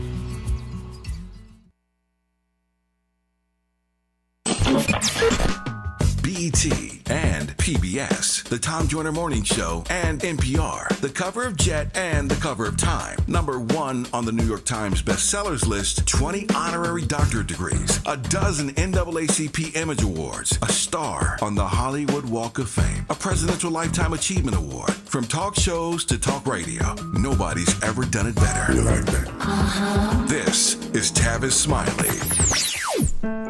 KBLA Talk 1580 is pleased to partner with the Empowerment Congress once again for their 34th annual summit. The summit's theme is From Vision to Action, a forum to unlock participatory democracy, and will feature a nonpartisan gubernatorial candidate forum focused on issues of importance to the African American community. The summit is the signature public policy-oriented observance of Dr. Martin Luther King Jr.'s legacy during the national 3-day holiday weekend that celebrates his life. This year's summit will be held on Saturday, January 17th, 2026 at the California Science Center in Exposition Park from 9 to 11 a.m. Admission is free, but registration is required at KBLA1580.com. All major announced candidates for California governor for the Democratic and Republican Party nominations have been invited to participate in the candidate forum, which will be moderated by Tavis Smiley. An all-star panel of journalists will pose questions to the candidates, and the forum will be broadcast live on KBLA Talk 1580. This is going to be a big year for local, state, and national politics. The political pulse of 2026 beats on KBLA Talk 1580. KBLA Talk 1580. We've got a lot to talk about. KBLA Talk 1580, connecting you with services and solutions. If you need help getting your resume in order, finding job training, or landing a job, we've got 3 great options for you. First, the City of Los Angeles has worksource centers across the area offering free job support. The California Workforce Development Board can help you with everything from GED prep to vocational training at no cost to you. On the federal level, the Department of Labor's American Job Centers offer a full range of services for job seekers and businesses alike. Visit careeronestop.org, or for more info, just call California's Help Center or visit cwdb.ca.gov or call 916-657-1440. For the City of Los Angeles programs, go to ewd.lacity.gov or call 213-744-7300. All these services are free to help you get your next job. This is a community call to action from KBLA Talk 1580.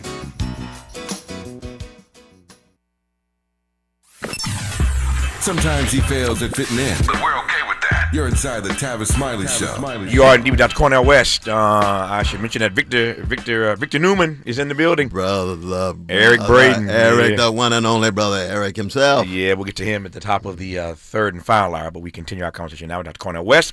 The fight back is real, and we need that now more than ever. We cannot, in a moment like this, bend and break. We can't acquiesce, given the way the Trump administration is showing up. But while the fight back is real, Doc, so is the fear, man. Oh, yes. Yes. That's part of what we were talking about on Monday when we talk about the attempt to niggerize people and to niggerize especially the third world and the global south, not only trying to convince them that they're less than and inferior, but trying to keep fear and intimidation shot through their hearts and souls so that they don't want to straighten their backs up and raise their voices and organize. I think one of the stories that get overlooked these days is what's happening in the streets of Iran. That's right. That's right. And what is that about? Well, it's about resistance to a deeply repressive regime. There's no doubt about that. You just hope that the result will be one that doesn't reproduce more repression and domination. But the ugliness of the repression is real. But they've broken the back of fear. Now, when you break the back of fear, you hope, this is what we learned from Martin, you do it in the name of love and justice, not revenge and retribution and hatred. But you do have to be true to the passion that's inside of you, because when you've been crushed for so long, when you've been pushed against the wall, you do resist. And you hope when you resist is tied to a remembrance and a reverence in which love can still play some role and in which justice will be the consequence or the effect. Yeah, very much so. Let me connect that now to MLK and that triple threat. I mentioned to Connie in the first hour. Dr. West is coming up in the second hour, and we're going to talk about this triple threat that Martin talked about, and you know it well: racism, poverty, and militarism. When Donald Trump goes on the record last night asking for a $1 trillion defense budget, which is a 50% jump in already oversized budget for a military-industrial complex, that strikes you how? Oh, that strikes me, as Brother Martin is saying, in fact. And I would add, of course, the fourth one that Martin often talked about, materialism. That's it. Because materialism itself is a form of bondage. It's a form of idolatry, and it's tied to greed. So that when, for example, Trump's very honest, what does he talk about? The oil in Venezuela. Mm-hmm. Well, under the Gomez era, under the Jimenez era, what happened to Venezuela? Mm-hmm. Majority of people poor. Foreign companies, U.S. companies for the most part, taking the oil and the profits for the most part going back to America. Mm-hmm. One of the great breakthroughs of Chavez, whether people are going to lie about him or not, was he knocked the poverty down from 48% to 23%. Other poverty was cut 70%. He allowed for the quadrupling of access to literacy and health care across the board. Now, Maduro is not the same as Chavez in terms of quality of persons. I understand that, but the Bolivarian Revolution was attempt to do what? Yeah. To make sure that Venezuela was not just the backyard of U.S. oil companies to squeeze profits out and the people themselves suffering. That is what needs to be talked about when we talk about any form of what Martin was concerned about. Militarism, materialism, racism, xenophobia in any form, no matter what people. It could be Jews, Palestinians, it could be Arabs, it could be Muslims, it could be gays, lesbians, or trans, Irish, or whatever. No hatred against peoples. And then that issue of poverty. And, brother, that's still an issue that most politicians don't want to touch. Yep. Speaking of politicians, J.D. Vance, Vice President, taking questions from the media at the White House. Vance says, wait for it, that Democrats need to tell people to take it to the ballot box and stop encouraging people to go against ICE. But here's the part that just, I declare. J.D. Vance says he feels sorry for the woman being Ms. Good. Sister Renee. Mm-hmm. Said he feels sorry for her not because she lost her life, but because she's a victim of leftist ideology. Oh, my God. Let me see. Our remaining moments with Dr. Cornel West when we come forward on Tavis Smiley. For all the freedom-loving folk, this is Tavis Smiley. I feel like freedom. Wouldn't it be great if life came with a remote control? You know, you could hit pause when you needed to, or hit rewind. Like that time you knocked down that wasp's nest. Uh-oh. Or that time you forgot to roll up your windows in the car wash. Fantastic. Yeah, a remote control would have come in handy then. Well, life doesn't always give you time to change the outcome, but prediabetes does. With early diagnosis and a few healthy changes like managing your weight, getting active, stopping smoking, and eating healthier, you can stop prediabetes before it leads to type 2 diabetes. It's easy to learn your risk. Take the 1-minute test today at doihaveprediabetes.org. Life doesn't come with a remote control. Yikes! So you're on your own with the wasps. You have the power to take control of prediabetes. Visit doihaveprediabetes.org today. That's doihaveprediabetes.org. Brought to you by the Ad Council and its prediabetes awareness partners. Do you owe $10,000 or more in credit card debt or personal loans? With credit card debt at all-time highs, Debt Relief Advocates is urgently notifying consumers of debt relief now being made available, designed to aid consumers with out-of-control credit card debt. Those who qualify and enroll for this relief program will only have to pay back a fraction of what they owe. This is not bankruptcy or a debt consolidation loan. This is a relief program that credit card companies would rather you not know about, as it ends your debt nightmare and saves you lots of money. Consumers owing at least $10,000 in credit card debt or personal loans can now take advantage of this debt relief as the cost of living skyrockets. Debt Relief Advocates has established a relief hotline for you to call to learn what debt reduction you may qualify for, so don't wait. For this free information, call the Relief Hotline at 800-515-4493, 800-515-4493, 800-515-4493.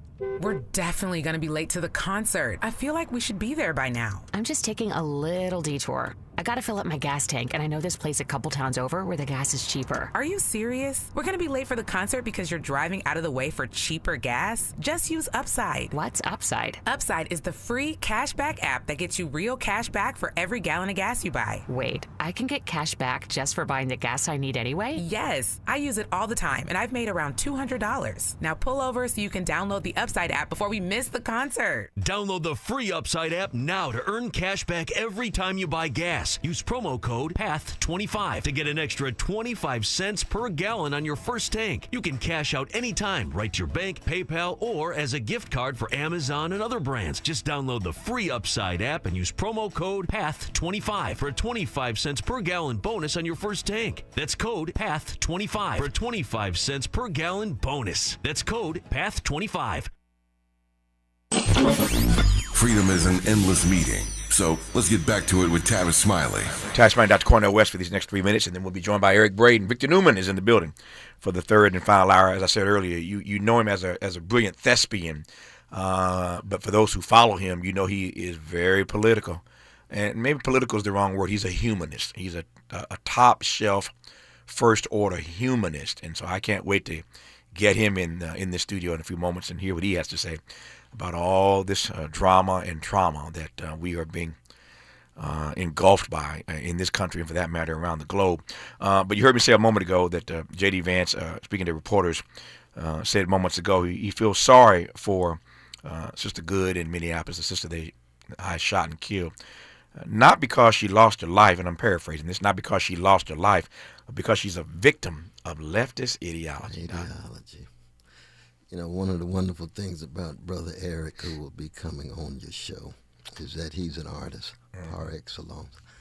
And what is distinctive about art is that it keeps track of the humanity of each and every one of us. And what Vance just said, there's not an ounce of integrity or humanity. He reduced Sister Renee to just an object. And that's the worst thing you can do to a person. So shame on him in terms of his lack of any spiritual and moral sensitivity to the humanity of Sister Renee. And that's true whether she was still alive, and that's true now that she's no longer alive. So shame on him. That's part of the lack of humanity and integrity of what we're seeing coming out of the White House, not just at the level of cruelty as policy, but the level of empathy as enemy. That's the worst thing you could say about anybody. You just completely lack empathy. That's Middlemarch right there. That's George Eliot. What happens to a people and individuals when empathy is completely snuffed out? That's Dr. Cornel West, the lack of empathy as enemy. The lack of empathy as enemy. Somebody ought to meme that and put Cornel West's name on it. I am always honored to have Dr. Cornel West in this second hour. He kicks off hour 2 every Monday and Thursday. Because he's in LA today, we put him to work for the entire hour. So I thank Dr. West. I thank Keith Ellison, the AG in Minnesota. More of Tavis Smiley when we come forward. KBLA 1580 Santa Monica.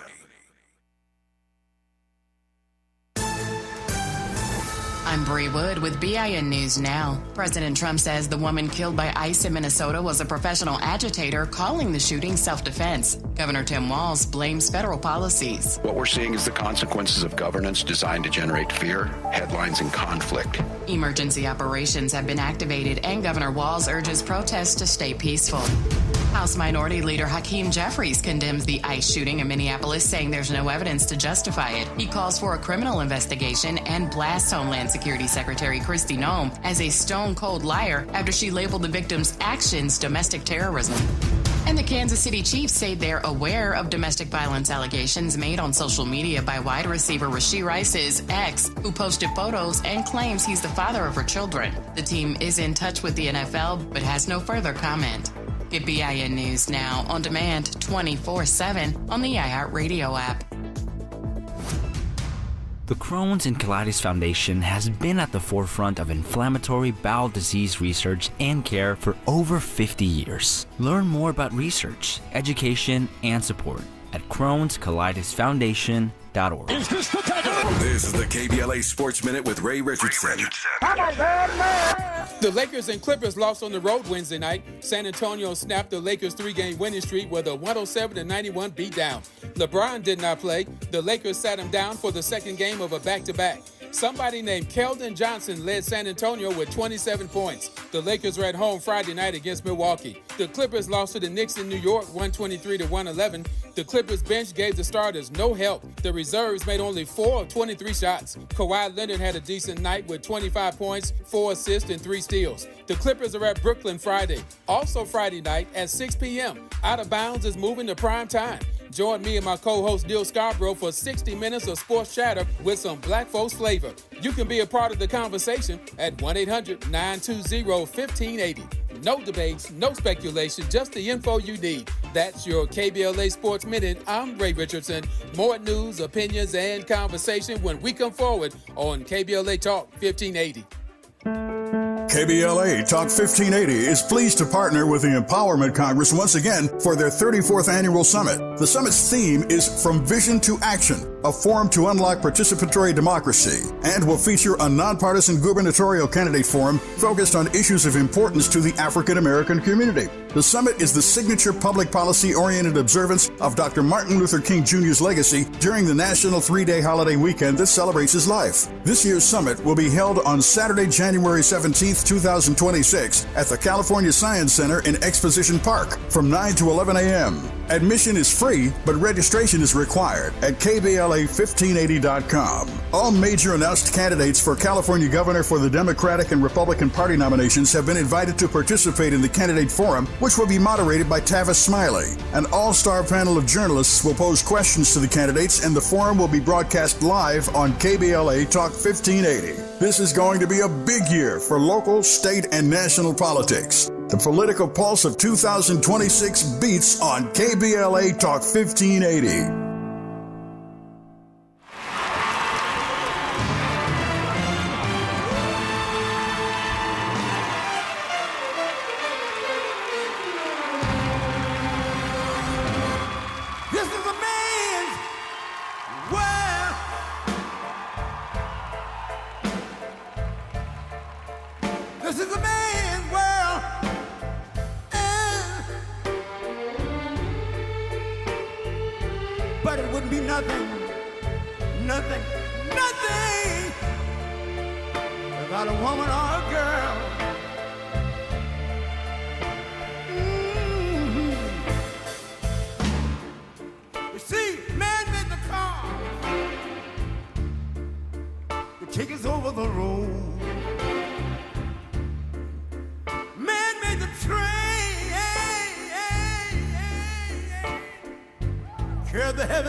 So I thought I would start the hour with the theme from Y&R. We all know the Young and the Restless theme, but he's such a soulful brother.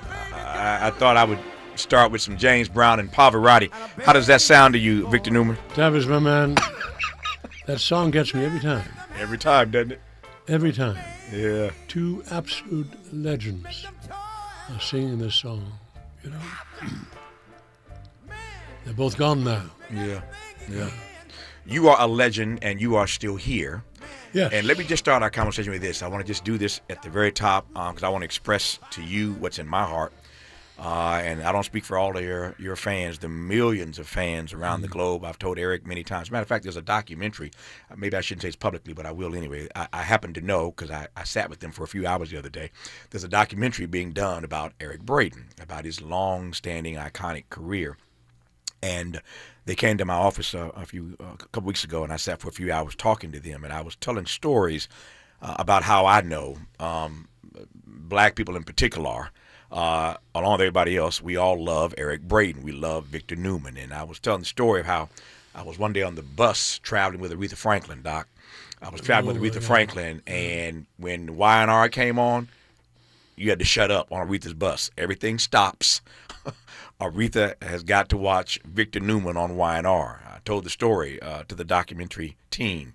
One day on my TV show on PBS, B.B. King was my guest. My God. And I'm on the set. I'm taping 8, 9, 10 shows a day. I'm on the set. I'm ready to go with this next taping. And I asked, is Mr. King here? Is BB here? They said, yes, he's here. I said, well, I'm ready to go if he is. They said, well, he's in his trailer and he hasn't come out yet. I said, did y'all knock on the door and ask him to come out, tell him we're ready to go? They said, we did, and they didn't answer. I said, well, go back again. I waited a few minutes, go back again and see if he's ready to go. They knocked on the door. Nobody answered. And I said, well, I'm going to have to go to B.B. King's bus myself because I got 3 or 4 more shows to tape today. So I walked outside on the lot, knocked on the door, and I said, it's Tavis. His bodyguard opens the door, looks at me and says, shh. He said, come on in, but shh. I walk inside, and B.B. King is watching Victor Newman on Y&R. And he tells me, as soon as this is over, we can start our conversation when I get done watching Victor Newman. Oh, that's a true story. So whether it's B.B. King or Aretha Franklin or anybody else I know, everybody loves Victor Newman. But I say that in part because you are so beloved in this country and the world over that our hearts were broken. We spent 3 hours yesterday. My station broadcast live from the Altadena, Pasadena area yesterday on the 1-year anniversary of the fires. And I was heartbroken watching the news of these fires just destroying everything in their way. And when these fires got to the Palisades, and I learned a day or so later that the home of Eric Braeden had been completely burnt to the ground, everything in it lost. I reached out to Eric right away. I knew everybody in the world was trying to reach him, but I didn't call him. I just texted him and said, I'm pulling and praying for you. Let's talk whenever you feel up to it. But my heart was broken when I realized that you lost your house. I just thought about all the years you've been there, all of the love. I'm just thinking of the memorabilia, the pictures, everything about your career, your wife, your family, all of that stuff lost. And so I was heartbroken then, but I must tell you, that you have no idea how much joy it brings me to see you in person, that you are still here, you're still strong as ever. And so the real blessing is that while you lost all that other stuff, you survived, and your fans still get a chance to watch you on Y&R every day. So I've always loved you. You and I have been brothers for a long time. You know that. But I want to say you face to face, I'm just grateful that your life was spared in Thank that you, fire, Dad. man. Very kind. And by the way, you just have such an enormous gift of gab. It's extraordinary, the way you string things together. I'm sitting next to here to a man I've admired for a long time. Yeah, Dr. West is still in the studio, by the Cornel way. West. Yeah. Wow, my man. Yeah. Nice to be here. Anyway, to be frank with you, the fire was obviously devastating. It was mostly devastating to my wife. I was born in 1941 during the Second World War. So I've seen so much destruction in my life. I thought, oh well, behind us, let's now plan to rebuild. It didn't affect me all that much, to be frank with you, because I was one of 41. That means we were bombed every night, and then from 43 on, every day and night. They threw 500,000 bombs over my town alone. Kiel on the Baltic Sea. Mm-hmm. Was 98% destroyed, the city. We had moved to the countryside by then. So I saw that. I grew up with all this. Yeah. Smoke and alarms and bombs and fires. And so this really didn't affect me all that much. What affected me is the fact that the fire department was not there. And I'm sure that you and many others here in LA have discussed as to the whys and wherefores. I still don't quite know. I know that someone in the chain of command screwed up badly. Mm-hmm.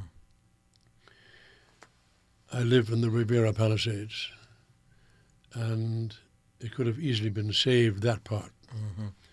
No fire truck showed up for 3 days. And now the winds were extraordinary, no question about that. But I've talked to too many people now inside the fire department who told me that some trucks was stationed on the beach waiting for commands to go in and fight the fire. Hold that thought, Eric. Hold that thought.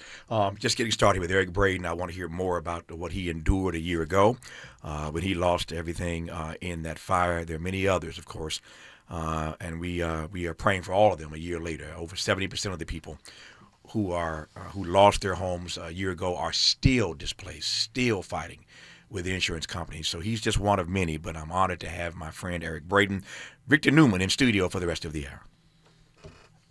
From the Mert Park with love, this is Tavis Smiley. Hi, it's Tavis Smiley. For 40 years, I have had the privilege, and I don't use that word lightly, the privilege of sitting down with presidents, world leaders, authors, artists, activists, the folk who shape our world. Thousands of conversations, tens of thousands of questions. And somewhere along the way, I realized that the art of conversation is dying. So here's what I'm going to do about it. I am now going to teach what these almost 40 years have taught me, how to have conversations that matter. 6 courses, from the anatomy of a great conversation to generous listening as a superpower to handling difficult exchanges without losing your dignity or your mind. Go to TavisTalks.com right now. That's TavisTalks.com. Download the free guide, see what's coming, sign up to be the first to know when we launch the series.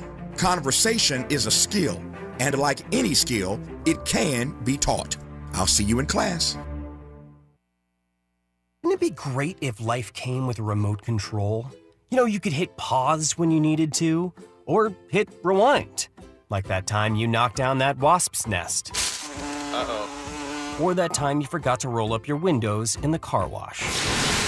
Fantastic. Yeah, a remote control would have come in handy then. Well, life doesn't always give you time to change the outcome, but prediabetes does. With early diagnosis and a few healthy changes like managing your weight, getting active, stopping smoking, and eating healthier, you can stop prediabetes before it leads to type 2 diabetes. It's easy to learn your risk. Take the 1-minute test today at doihaveprediabetes.org. Life doesn't come with a remote control. Yikes! So you're on your own with the wasps.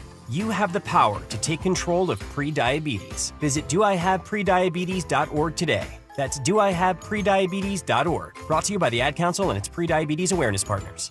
I know that hiring can be challenging. You need someone to match your role perfectly. Well, now you can meet them fast on ZipRecruiter. Build your team, build it sooner. Meet your match on ZipRecruiter. Just head to ZipRecruiter.com/free right now to try it for free. That's ZipRecruiter.com/free. Meet your match on ZipRecruiter. Try it free. Welcome back to Winter Hack Radio, the place for clever hacks to survive the season. Icy driveway? Well, try spreading sand or birdseed to help with traction. Snowy puppy paws? Well, grab a whisk, brush it off, done. Catch COVID-19? Well, just get... Actually, there's no hack for COVID-19. But if you test positive, prescription medications for COVID exist. Ask your doctor if they're right for you. Visit PfizerForAll.com to learn more. Sponsored by Pfizer. Sometimes he fails at fitting in, but we're okay with You're inside the Tavis Smiley Show.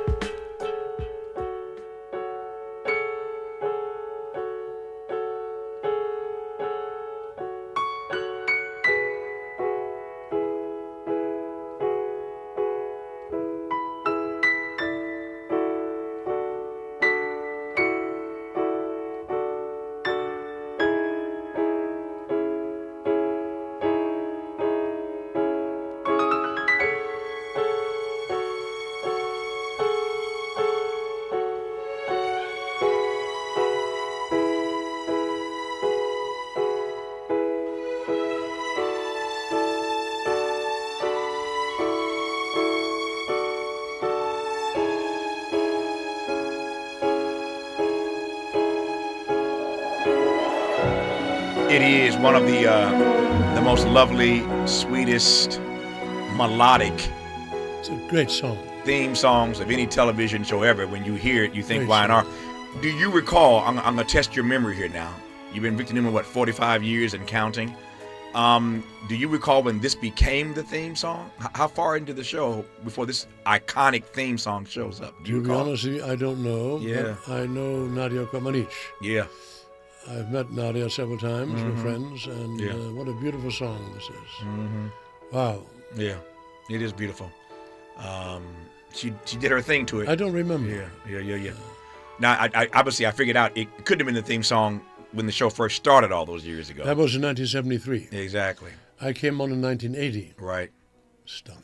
1980. Stunning, he says. 45 years. In case you've just tuned in, our guest is Eric Braeden, better known as Victor Newman, and Dr. Cornel West is still hanging out because why not? When Victor Newman shows up, everybody wants to hang out. That is the truth. So we're still here. It's his conversation. We're just hanging out with him. But you were saying, I want to finish just before I move on.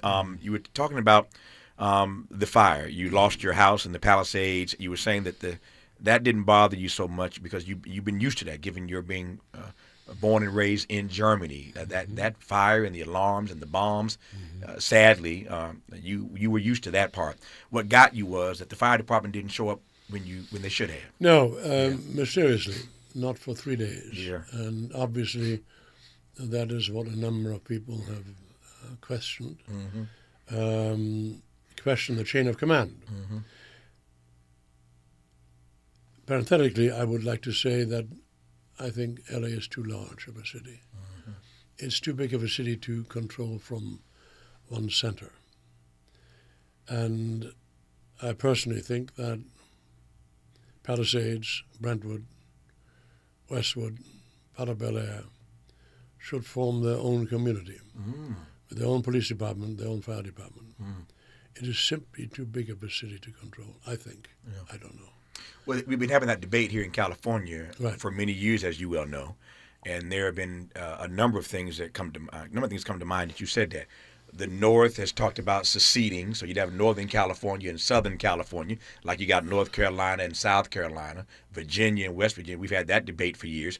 The Valley, a long time ago, had a vote, you recall, to try to secede from the city because of your same argument that the city's too big for one person to govern. I take your point, but this is an age-old debate in this town, whether or not the city's just too big for any one person to govern as we push toward another mayoral election here. Right. Yeah. When is the election? This year. Yeah. This year. Yeah. Wow. Yeah. Wow. Now, unfortunately for Karen Bass, the fire happened last year. This is, I don't think any mayor would have done well with that. So I don't want to go into it further because Sure. it's very complex. I get it. A lot of lawsuits apparently have been started, and who knows what really happened. I think the LA Times has done a pretty good job at trying to find out and get to the genesis of it all. I don't know. I don't want to talk about it any further than that. I love LA. I've come here since in 1980. Yeah. All right? I've been playing soccer all over town. Yeah. We belong to the Great Los Angeles Soccer League, the oldest sporting league in Los Angeles since 1901. Playing soccer and boxing. Well, boxing on 70th and Hoover. There you go. In the Hoover Street Gym. And he still got a he's still got a mean jab, y'all. I can tell you, it's a mean jab. Then 108th and Broadway. Yeah. I loved it. Get away from all the Hollywood shit. Mm-hmm. And excuse me, I shouldn't curse. I'm sorry. So we will bleep it out. And 70th and Hoover. Yeah. My God, Monroe Brooks, Cannonball Green, Mm-hmm. Scrap Iron Johnson. Yeah. All those wonderful characters. They all welcome me with open arms. You know? Yeah. I said to the audience, I want to just make the most of the time that we have here, so I'm going to just jump right into this because I can see it in your eyes already. If you know Eric Braeden as I do, and not just as a brilliant thespian, but as a humanist, as a citizen of the world, I always call him a citizen artist. He's not just an artist; he is a citizen artist. And so I know you want to get some of this politics that Dr. West and I were talking about in the last hour. So you want to start in Venezuela? You want to start in Minneapolis? You want to start in what do you want to start, man? Venezuela. Let's go to Venezuela. Talk to me. How are you reading this? Venezuela is indicative of an absolutely non-existent foreign policy. Mm-hmm. Now, as you know, South America has always been a bailiwick of the Monroe Doctrine of America. We have done some not so good things in South America. I think of Allende in Chile, who was got rid of by the CIA. I'm thinking of Somoza in Nicaragua, who then was replaced by the left wing. They became just as corrupt as the right wing. We have had an inordinate influence by the United Fruit Company, by mining companies who have exploited South America. Mm-hmm. South America has been victimized by European colonists, by the Spanish and the Portuguese. Let's face it. They would come in, the conquistadores, the 16th century, 15th century, and come in with a cross, land their troops, and said, in the name of Spain, name of the King of Spain, this is now ours. Mm-hmm. Says who? Exactly. You understand? Exactly. And then what Says followed who? Yeah. was rape and pillaging. So we have been the Europeans have been doing this to South America for a long time. Mm-hmm. Now, Monroe, hence the Monroe Doctrine, lived next to Jefferson, by the way. Monroe wanted to prevent the Spaniards and the Portuguese to come back in again in the 1800s. Okay, I understand that. Hence the Monroe Doctrine. This clown who's in power right now, yeah, he's got the Donroe Doctrine now. Donroe. It's Don't cuss. It's too absurd to even wrap one's head around. Mm-hmm. So, very specifically in this case, you go in, with 150 aircraft, to a little pee-pee country like Venezuela. Mm-hmm. Big boy. It's like the New York Yankees being invited to Mexico to play against a village baseball team. They win. Yeah. Really? Wow. I love it. Fantastic. Yeah. So now we go in. For what reason? Mm-hmm. The Miss Machado, who was the popular candidate in Venezuela, was not allowed to run by Maduro. Instead, it was the other fellow, Gonzalez, I think. Is that his name? Mm-hmm. So, but he also won the election. Maduro stole it from him. They know it. Internationally, they know it. We know it. Bad boy. Maduro, no question about it. We take him. Now we go in and take over. Mm-hmm. Donald Baby's going to run it. Right? Yeah. He couldn't run his own businesses. That's right. He was bankrupt 6 times. He's going to run Venezuela. Yeah. Doesn't speak a lick of Spanish. Yeah. Okay? Yeah. So, little Marco, right there. Wow. He's right there. He's going to show them. And then one of the worst characters around went to Samo High. Stephen Miller. I don't even want to mention his name. Yeah, I know. All right? I know. He was known at Samo High to constantly arouse the anger of the Latin student population by inviting right-wing speakers. That's right. Okay? Known for that. He now is running ICE. Mm-hmm. You nuts? Are you serious? You breaking it down, man. You breaking it down. So now you have DOGE, Department of Government Efficiency. Yeah. The guy comes with a chainsaw, which he got from Milei, who is the clown president of Argentina. Why are we so supportive of Argentina? Because a number of people in the cabinet of Trump own land in Argentina. The Argentina peso was about to go down. So we come in. First 20 billion, another 20 billion, $40 billion. For Milei? Who is Milei? He gave a chainsaw to Musk. Yeah. Who then comes in and eviscerates the American government. The most extraordinary invention ever in the history of the world. That clown from South Africa comes in with a chainsaw. And every dumb, anyway, I can't curse, I'm sorry. Difficult to say this without cursing. You're doing it, though. You're doing it. So anyway, in regard to Venezuela, if we really went there to get rid of Maduro and see to it that it becomes a true democracy, right, to rectify the stealing of the election, who does he appoint? Yeah. First of all, himself. Exactly. He's going to run it. Exactly. You know he's going to run it. Exactly. All right. I am so happy that this poor country, sitting on a lot of oil, is in the hands of this very capable businessman who's bankrupt 6 times. This is calming to the world, by the way. You know? So now he goes in and they appoint Maduro's vice president, who's as crooked as Maduro was, to run Venezuela under our government. Do you understand? We will govern it. I see. Can't make when this I up, talk can you? about the subject matter, it is difficult not to use expletives, but I shall refrain from it. So, our foreign policy is non-existent. Yeah.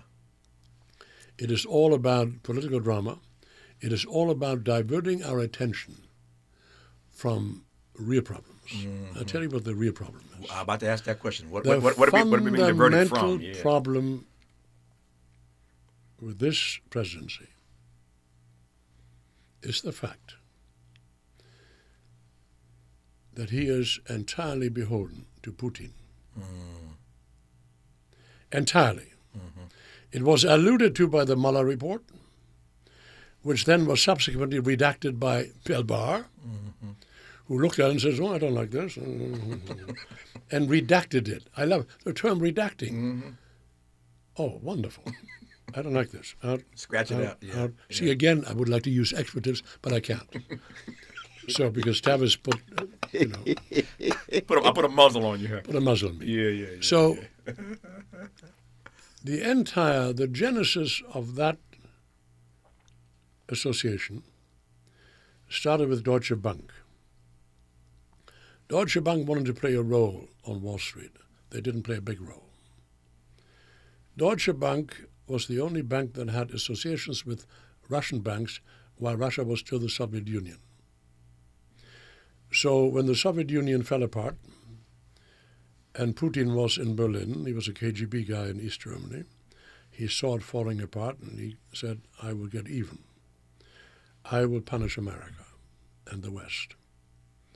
That is deeply embedded in him. That's his raison d'etre. He doesn't have any other. He hasn't done diddly-do. Again, I'm policing myself. Hadn't done diddly-do for Russia, okay? But that is his main thing. Get even. Unsettle America primarily. So the Union breaks apart. He has a semi-democracy. He suddenly assigns all of his other KGB brothers to plum jobs and CEOships of big oil companies and gas companies. They become billionaires, really. Within 2 or 3 years, they become billionaires. So who do they approach? They approach Ackerman Hold that thought. This master class will continue. I told y'all just know him as an actor. He's a brilliant one, but he's so much more than that. Victor Newman speaks. Eric Braeden speaks. More of this master class when we come forward on Tavis Smiley. Helping to stretch your moral and political imagination. This is Tavis Smiley. Hi, I'm Ryan Blaney, a third-generation race car driver, and we dedicate a lot of our time to going as fast as possible. My grandpa Lou is the reason why my dad and I started racing, and I'm really proud to follow in his tracks. But when my grandpa was diagnosed with Alzheimer's, it was a very unexpected bump in the road for us.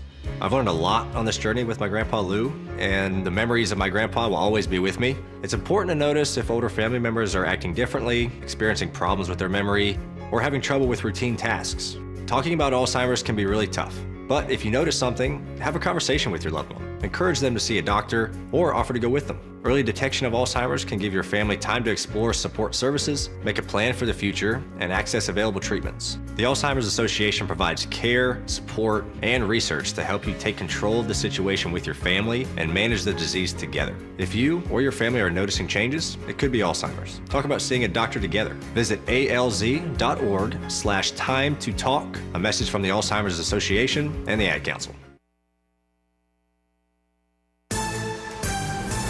I'm Bree Wood with BIN News Now. President Trump says the woman killed by ICE in Minnesota was a professional agitator, calling the shooting self-defense. Governor Tim Walz blames federal policies. What we're seeing is the consequences of governance designed to generate fear, headlines, and conflict. Emergency operations have been activated, and Governor Walz urges protests to stay peaceful. House Minority Leader Hakeem Jeffries condemns the ICE shooting in Minneapolis, saying there's no evidence to justify it. He calls for a criminal investigation and blasts Homeland Security Secretary Kristi Noem as a stone-cold liar after she labeled the victim's actions domestic terrorism. And the Kansas City Chiefs say they're aware of domestic violence allegations made on social media by wide receiver Renee Rice's ex, who posted photos and claims he's the father of her children. The team is in touch with the NFL, but has no further comment. Get BIN News Now on demand 24/7 on the iHeartRadio app. The Crohn's and Colitis Foundation has been at the forefront of inflammatory bowel disease research and care for over 50 years. Learn more about research, education, and support at Crohn'sColitisFoundation.org. This is the KBLA Sports Minute with Ray Richardson. The Lakers and Clippers lost on the road Wednesday night. San Antonio snapped the Lakers' three-game winning streak with a 107-91 beatdown. LeBron did not play. The Lakers sat him down for the second game of a back-to-back. Somebody named Keldon Johnson led San Antonio with 27 points. The Lakers were at home Friday night against Milwaukee. The Clippers lost to the Knicks in New York 123-111. The Clippers bench gave the starters no help. The reserves made only 4 of 23 shots. Kawhi Leonard had a decent night with 25 points, 4 assists, and 3 steals. The Clippers are at Brooklyn Friday. Also Friday night at 6 p.m. Out of Bounds is moving to prime time. Join me and my co-host Neil Scarborough for 60 minutes of sports chatter with some black folks flavor. You can be a part of the conversation at 1-800-920-1580.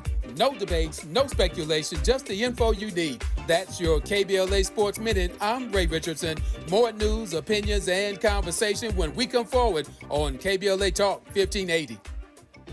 Hi, it's Tavis Smiley. For 40 years, I have had the privilege, and I don't use that word lightly, the privilege of sitting down with presidents, world leaders, authors, artists, activists, the folk who shape our world. Thousands of conversations, tens of thousands of questions. And somewhere along the way, I realized that the art of conversation is dying. So here's what I'm going to do about it. I am now going to teach what these almost 40 years have taught me, how to have conversations that matter. 6 courses, from the anatomy of a great conversation to generous listening as a superpower to handling difficult exchanges without losing your dignity or your mind. Go to TavisTalks.com right now. That's TavisTalks.com. Download the free guide, see what's coming, sign up to be the first to know when we launch the series. Conversation is a skill, and like any skill, it can be taught. I'll see you in class. 10 athletes will face the toughest job interview in fitness that will push past physical and mental breaking points. You are the fittest of the fit. only one of you will leave here with an iFit contract for $250,000. This is when mindset comes in. Someone will be eliminated. Pressure is coming down. Trainer Games on Prime Video January 8th. Watch the trailer on trainergames.com. Looking for something new? Try fencing, the Olympic and Paralympic sport that mixes speed, strategy, and fun.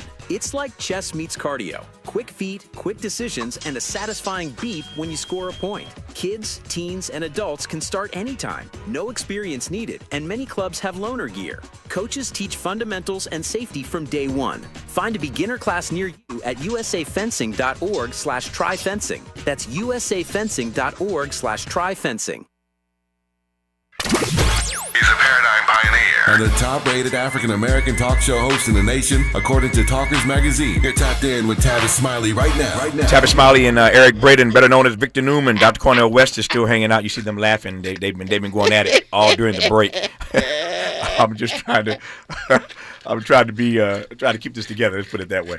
So let me just do before I get back to this master class that Eric Braeden was teaching. I just got a chance to pick up my phone during the break. This came in some minutes ago, but I missed it. So, Eric, I want you to pay attention to this. So, I have a really, really bright audience. And obviously, I mentioned there are tons and tons of Eric Braeden fans listening right now and watching us on our YouTube channel. And leave it to our fans, to your fans, to be more exact, to tell us the history of the theme song. I asked earlier, when did this song become the theme song for Y&R? Eric said, I don't really recall. So, here's the evidence, the information from our audience. The theme song for The Young and the Restless, famously known as Nadia's theme, which you mentioned earlier, Nadia Comaneci, famously known as Nadia's theme, is an instrumental piece composed by Perry Botkin Jr., originally titled Cotton's Dream, from the 1971 film Bless the Beast and Children. But it gained massive popularity, of course, as the soap opera's theme and was linked to gymnast Nadia Comaneci at the 1976 Olympics, which we all know. It was used for the TV series in its 1973 premiere. Wow. So it was used when the show first launched. Right. Eric Braeden shows up in 1980. Well, thank you for the information. So there you have. I didn't know either. Yeah. It's been sampled by everybody, of course, including Mary J. Blige, famously. Everybody sampled it. So apparently I was wrong in my assumption that it was not the theme song when the show first launched. Indeed, it was. And so there you have it, Mr. Braeden. Your fans. Thank you to the fans. I appreciate it. I never really knew. Yeah, now you know. Yeah. Leave it to your fans. Okay, I'm watching my time. It's getting away from me. I was asking you where you wanted to start. For those who just tuned in late, check out the podcast of this live conversation when it's posted later tonight so you can hear all the beginning of this conversation that you might have missed if you've just tuned in. But Eric Braeden is unpacking how he sees Donald Trump with this Donroe doctrine. We talked earlier about the Monroe doctrine. He's calling it the Donroe doctrine. And you were telling us, where you think this Donroe doctrine ultimately is going to take us. Utter confusion. Yeah. It simply is a diversion. Yeah. Diversionary tactic to get away from the obvious thing, the Epstein files, and the entire Russia collusion. Trump, he wants to be Putin. He wants to be like Putin. He admires Putin. He owes Putin. Owes him. Why do you say he owes him? Because of the monies that Russia funneled through Deutsche Bank into Trump Towers. Yeah. Okay? I got you. Trump was saved economically, by Deutsche Bank, by Deutsche Bank, i.e. Russian money. Mm-hmm. Ackerman now is on the board of directors of the Bank of Cyprus, which is also called the Bank of Russia. Mm-hmm. This has been documented. This is not someone's figment of the imagination. It is so deep, people don't believe it. They say, oh, come on, it's ridiculous. No, it's not. Have you ever seen an American president as obsequious with any leader of another nation of the world, especially a Russian? Are you serious? Yeah, I hear you. Yeah. Never, ever. Yeah. He stands at a press conference in Helsinki next to Putin and has the audacity to say, I think Russia's intelligence service is better than ours. You serious? He gets away with it. Yeah. Because somehow the MAGA people have convinced people that this country is so badly run so badly run by leftists, does it even mean? That even Russia is better. What? Now, why do some of these boys from Fox News, etc., gravitate towards Russia? Who was the fellow who went to Russia and interviewed Putin, etc.? The guy from Fox. Bret Baier? Was it Bret Baier? No, the other guy. I know. Go ahead. It doesn't make a difference. So, they admire Orban, they admire Erdogan, they admire Putin, they admire Xi, they admire Kim Jong-un. These are all autocrats. Was it Tucker Carlson? Is that who it was? Tucker Carlson. It was Tucker, that's who it was. Tucker He Carlson. came back to me, yeah. Okay? Yeah. Looks like a Don't cuss. peeled egg. Fat boy. A peeled egg. Right? And goes and does a documentary in Moscow saying how great it all is. That's right. Are you kidding? Yeah. So, outrageous. Yeah. So what does all that, though, mean? What's it all mean? It all means that the extreme right wing, everywhere in the world, is racist. These are all white guys. No matter where they are. No matter where they are. Yeah. They're all white guys. They're all against infusion of colored people into Europe, Russia, etc., etc. Orban primarily. Yeah. Do you understand? That is really underlying it all, because why would otherwise sane people agree to some of the policies that are expounded upon by this man? Yeah. Let me ask you this question. Makes no sense. Yeah, let me ask you this. And That makes sense. I got it. It makes sense. This is not a kiss-up. You've known me too long to know that. I don't ask kiss-up questions. That's not my way. But I am curious, given that you went there so openly, so transparently, as you always do, about these being all white guys. How did this one white guy, how did Eric Braeden, particularly given from whence you come, become so enlightened and not so duped like all these other white guys? Let me tell you. Yeah. That's a good question. And I think it has to do with having gone through a lot of stuff in life and having played sports. Sports are the great equalizer. You're good friends with Stephen A. Smith, aren't you? Yes. You and Stephen A. are good friends. Stephen A., we're good friends. We have arguments here and there, but we are very good friends. He's an old friend. Great man. He should be on your show. He's been on before. We'll get him back. Oh, that's nice. We'll get him back. Yeah. Anyway. Yep. So sports. I used to box at the 70th and Hoover, 108th and Broadway. Met all the brothers. Was always welcomed. Let me ask you this question. Did you decide who your parents are? Did I decide who my parents are? Did Trump decide who his parents are? Did any of us decide who our parents are? Ask yourself that simple question. It's by chance, luck. Who knows? The point is, when you play sports, I played for a Jewish team. I'm not Jewish. I played for a Jewish team called the Maccabees because I was sick and tired of being blamed as a German for what happened during the Second World War, which was horrendous. So I said, what can I do to somehow make up for it? Because it deeply, deeply impressed me and bothered me. There was a Swedish documentary called Mein Kampf that I saw in about 1962-63.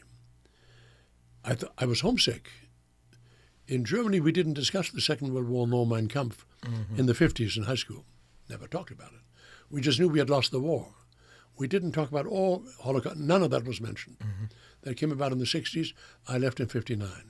So about 61, 62, there was a theater on Beverly Drive and Wilshire Boulevard. And they showed Mein Kampf. And I was homesick. I said, oh. It was a Swedish documentary. That was obviously the most extraordinarily devastating moment in my young life, intellectual life. I saw that. And I saw the scenes of concentration camps and all that. And I said, whoa. I was dumbfounded. Thought about this forever since. wrote angry letters back to my mother. I said, that is what the older generation stood for. My father was part of the party initially.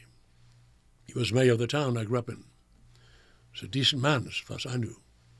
Went along with that stuff in the early years for economic reasons. Mm-hmm. Because one thing you have to say about Hitler, in the first 5 years between 33 and 38, what he accomplished economically and in foreign policy was extraordinary. Extraordinary. Unheard of. Unparalleled. So a lot of people said, yeah. Most people didn't read Mein Kampf. Most people didn't. His remarks about Jews and all that, no one took it that seriously. The ones who were anti-Semites did, others ignored it. Then, as Pastor Niemöller said, Cornel West knows about that very well. He was first for the Nazis, and then he began to see what that was all about. And he said, first they arrested the communists. I'm not a communist, so I didn't speak out. Then they arrested the socialists. I'm not a socialist. I didn't speak out. Then they arrested the unionists. Again, I didn't speak out. Then they arrested the Jews. I'm not a Jew, so I didn't speak out. Then they arrested me, and there was no one left to speak out. His name is Victor Braeden. This conversation will continue when we come forward. He laid that out powerfully. He mentions the name of Hitler a moment ago, and I'm going to ask an impolitic question. But there are any number of people who have been making comparisons between Hitler and Donald Trump. It's an uneasy conversation, but I can have it with Eric Braeden. Of course, J.D. Vance at one point made a comparison between Hitler and Trump, and he's Trump's vice president. But we're going to talk about whether or not that comparison is bankrupt, whether it's apropos. I don't know what it is, but people are, as particularly as Donald Trump leans into this Donroe doctrine, are making that comparison more and more. We'll talk about it with Eric Braeden when we come forward on Tavis, Smiley. From California to the Carolinas, everybody's listening to Tavis. More when we come forward.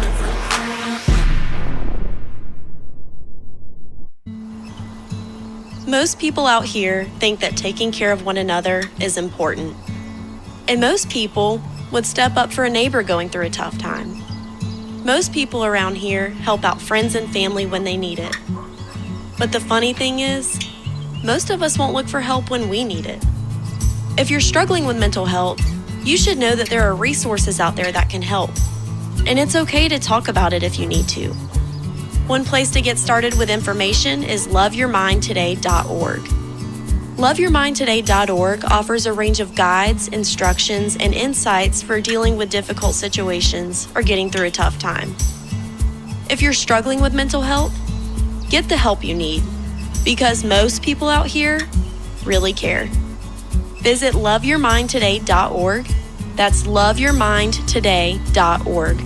Brought to you by the Huntsman Mental Health Institute and the Ad Council. We're definitely going to be late to the concert. I feel like we should be there by now. I'm just taking a little detour. I gotta fill up my gas tank, and I know this place a couple towns over where the gas is cheaper. Are you serious? We're gonna be late for the concert because you're driving out of the way for cheaper gas? Just use Upside. What's Upside? Upside is the free cashback app that gets you real cash back for every gallon of gas you buy. Wait, I can get cash back just for buying the gas I need anyway? Yes, I use it all the time, and I've made around $200. Now pull over so you can download the Upside app before we miss the concert. Download the free Upside app now to earn cash back every time you buy gas. Use promo code PATH25 to get an extra 25 cents per gallon on your first tank. You can cash out anytime, right to your bank, PayPal, or as a gift card for Amazon and other brands. Just download the free Upside app and use promo code PATH25 for a 25 cents per gallon bonus on your first tank. That's code PATH25 for a 25 cents per gallon bonus. That's code PATH25. KBLA Talk 1580 is pleased to partner with the Empowerment Congress once again for their 34th annual summit. The summit's theme is From Vision to Action. a forum to unlock participatory democracy, and will feature a nonpartisan gubernatorial candidate forum focused on issues of importance to the African American community. The summit is the signature public policy-oriented observance of Dr. Martin Luther King Jr.'s legacy during the national 3-day holiday weekend that celebrates his life. This year's summit will be held on Saturday, January 17th, 2026 at the California Science Center in Exposition Park from 9 to 11 a.m. Admission is free, but registration is required at KBLA1580.com. All major announced candidates for California governor for the Democratic and Republican Party nominations have been invited to participate in the candidate forum, which will be moderated by Tavis Smiley. An all-star panel of journalists will pose questions to the candidates, and the forum will be broadcast live on KBLA Talk 1580. This is going to be a big year for local, state, and national politics. The political pulse of 2026 beats on KBLA Talk 1580. Freedom is an endless meeting. So let's get back to it with Tavis Smiley. Tavis Smiley and Eric Braeden, better known as Victor Newman to many of you who are Y&R fans. My time is getting tight, Eric Braeden. Two things I want to ask you. Let me start with this Hitler thing. And again, this is some dangerous terrain, but if anybody can handle it, you can. More people are making these comparisons between Trump and Hitler, that's his end game with this Donroe doctrine. Again, I think it's safe ground because J.D. Vance, his vice president, once made a Hitler reference in comparison to him. What do you make of those kinds of references? Well, I find it laughable, partly, Okay. And just on the face of it, laughable, you know. The Nazis were a serious. That was a serious power. Yeah. And I think Project 2025 has taken a lot of elements of Nazi propaganda and all that, where it's basically based on race. Mm-hmm. It's Christian nationalism, which is an oxymoron, if there ever was one. If ever there was one, yeah. Because that's true, yeah. The Christ that I learned about was a universalist and acceptor of all peoples. That's right. Of all classes, of the poorest of the poor. That's right. If you want to know what instructs me, partly it is that image of Christ. And the questions I asked after my father died, fundamental questions about life and death and all that. And I ignored all that. What impressed me was a German called Albert Schweitzer, who was a doctor who gave all of his money and life to a leper colony in Africa and helped them for years and years. Came back, gave concerts on the organ, played Bach and all that, and got money and put it all into the leper colony. That touched me enormously. I said earlier that I've always known you to be a humanist, and you mentioned Christ as a universalist. Indeed, he was, and so I have regarded my friend Eric Braeden for all the years I've known him as a universalist and a humanist. He is as fine a human being as you will ever meet. In our remaining moments with him, I want to circle back to something he said earlier. And excuse me, Tavis, yes. but it is the American foundation that is based on law. That really encompasses all people. It's based on law and justice. It is not based on one religion or the other. That's right. Because a religion inevitably, inherently, looks down on another religion. They do. There's a separation. Law does not separate. That was the genius of the Founding Fathers. To base this country on law, on the Constitution. That Trump is now trying to upend of course. And overturn every way he can. can. And that is what I resent more than anything, because I love this country. I get it. To hell with him. My exit question for Eric Braeden when we come forward, he mentioned this earlier about Trump getting away with it. I want to just get his take on why, at least at the moment, he thinks Trump is getting away with it. You're listening to Eric Braeden on Tavis Smiley. This is getting good. Yeah, man. Tavis Smiley continues when we come forward. Wouldn't it be great if life came with a remote control? You know, you could hit pause when you needed to, or hit rewind. Like that time you knocked down that wasp's nest. Uh-oh. Or that time you forgot to roll up your windows in the car wash. Fantastic. Yeah, a remote control would have come in handy then. Well, life doesn't always give you time to change the outcome. but prediabetes does. With early diagnosis and a few healthy changes like managing your weight, getting active, stopping smoking, and eating healthier, you can stop prediabetes before it leads to type 2 diabetes. It's easy to learn your risk. Take the 1-minute test today at doihaveprediabetes.org. Life doesn't come with a remote control. Yikes! So you're on your own with the wasps. You have the power to take control of prediabetes. Visit doihaveprediabetes.org today. That's doihaveprediabetes.org. Brought to you by the Ad Council and its Prediabetes Awareness Partners. KBLA Talk 1580. We've got a lot to talk about. KBLA Talk 1580 reminds you, when we fight, we win. The Youth Justice Coalition is challenging America's addiction to incarceration and discrimination. YJC works to dismantle policies leading to mass incarceration, law enforcement violence, and the school-to-prison pipeline. Their approach? Transformative justice, community intervention, free LA high school, legal defense, and system monitoring. YJC promotes safety without relying on prisons. Their goal? Prevent system contact and help people exit the system through direct action, advocacy, and education. Want to get involved or need help? Call 323-235-4243. That's 323-235-4243. Join YJC in creating change. When we fight, we win. KBLA Talk 1580, your voice for justice. This is a community call to action from KBLA Talk 1580. Yeah, y'all, come on. Pick up the drums. At KBLA Talk 1580, we fight the power every day. Yeah, gotta give us what we want. Gotta give us what we need. Hey. I listen to KBLA and I love the commercials. I know what the commercials mean. I also, if I'm looking and trying to figure something out, I need something to talk to me that might hit me. And it happens on TV because, you know, every time they show a sporting event, they got the pharmaceutical companies back to back to back telling people how to fix the sickness on the same stuff that they sell them. So we get it. Yep, we get it too, Chuck D. And that's why at KBLA Talk 1580, we don't black down. Drop it! Our freedom of speech is freedom of death. We got to fight the powers that be. Fight the power! Fight the power! Less monologue, more dialogue. Tavis Smiley continues right now. He does indeed. For these last 3 minutes with Eric Braeden, we know him as Victor Newman, of course, all these years on Y&R. Amazing actor, but just a better human being. So you said very quickly earlier that in some ways Trump is getting away with this at the moment. Why do you think that is at the moment? Because it is so overwhelming. Yeah. What is happening is so overwhelming that people have no time to really think, except the ones who think, right, who realize what's going on. But very few people have the time. Yeah. We are inundated with news all day long. Yeah. And as Steve Bannon said, this is all planned. Predictable, yeah. Steve Bannon said, flood the zone. That's right. That's right. Flood the zone. Yeah. That's what they're doing. Yeah. One impossible, impertinent thing after the other. Yeah.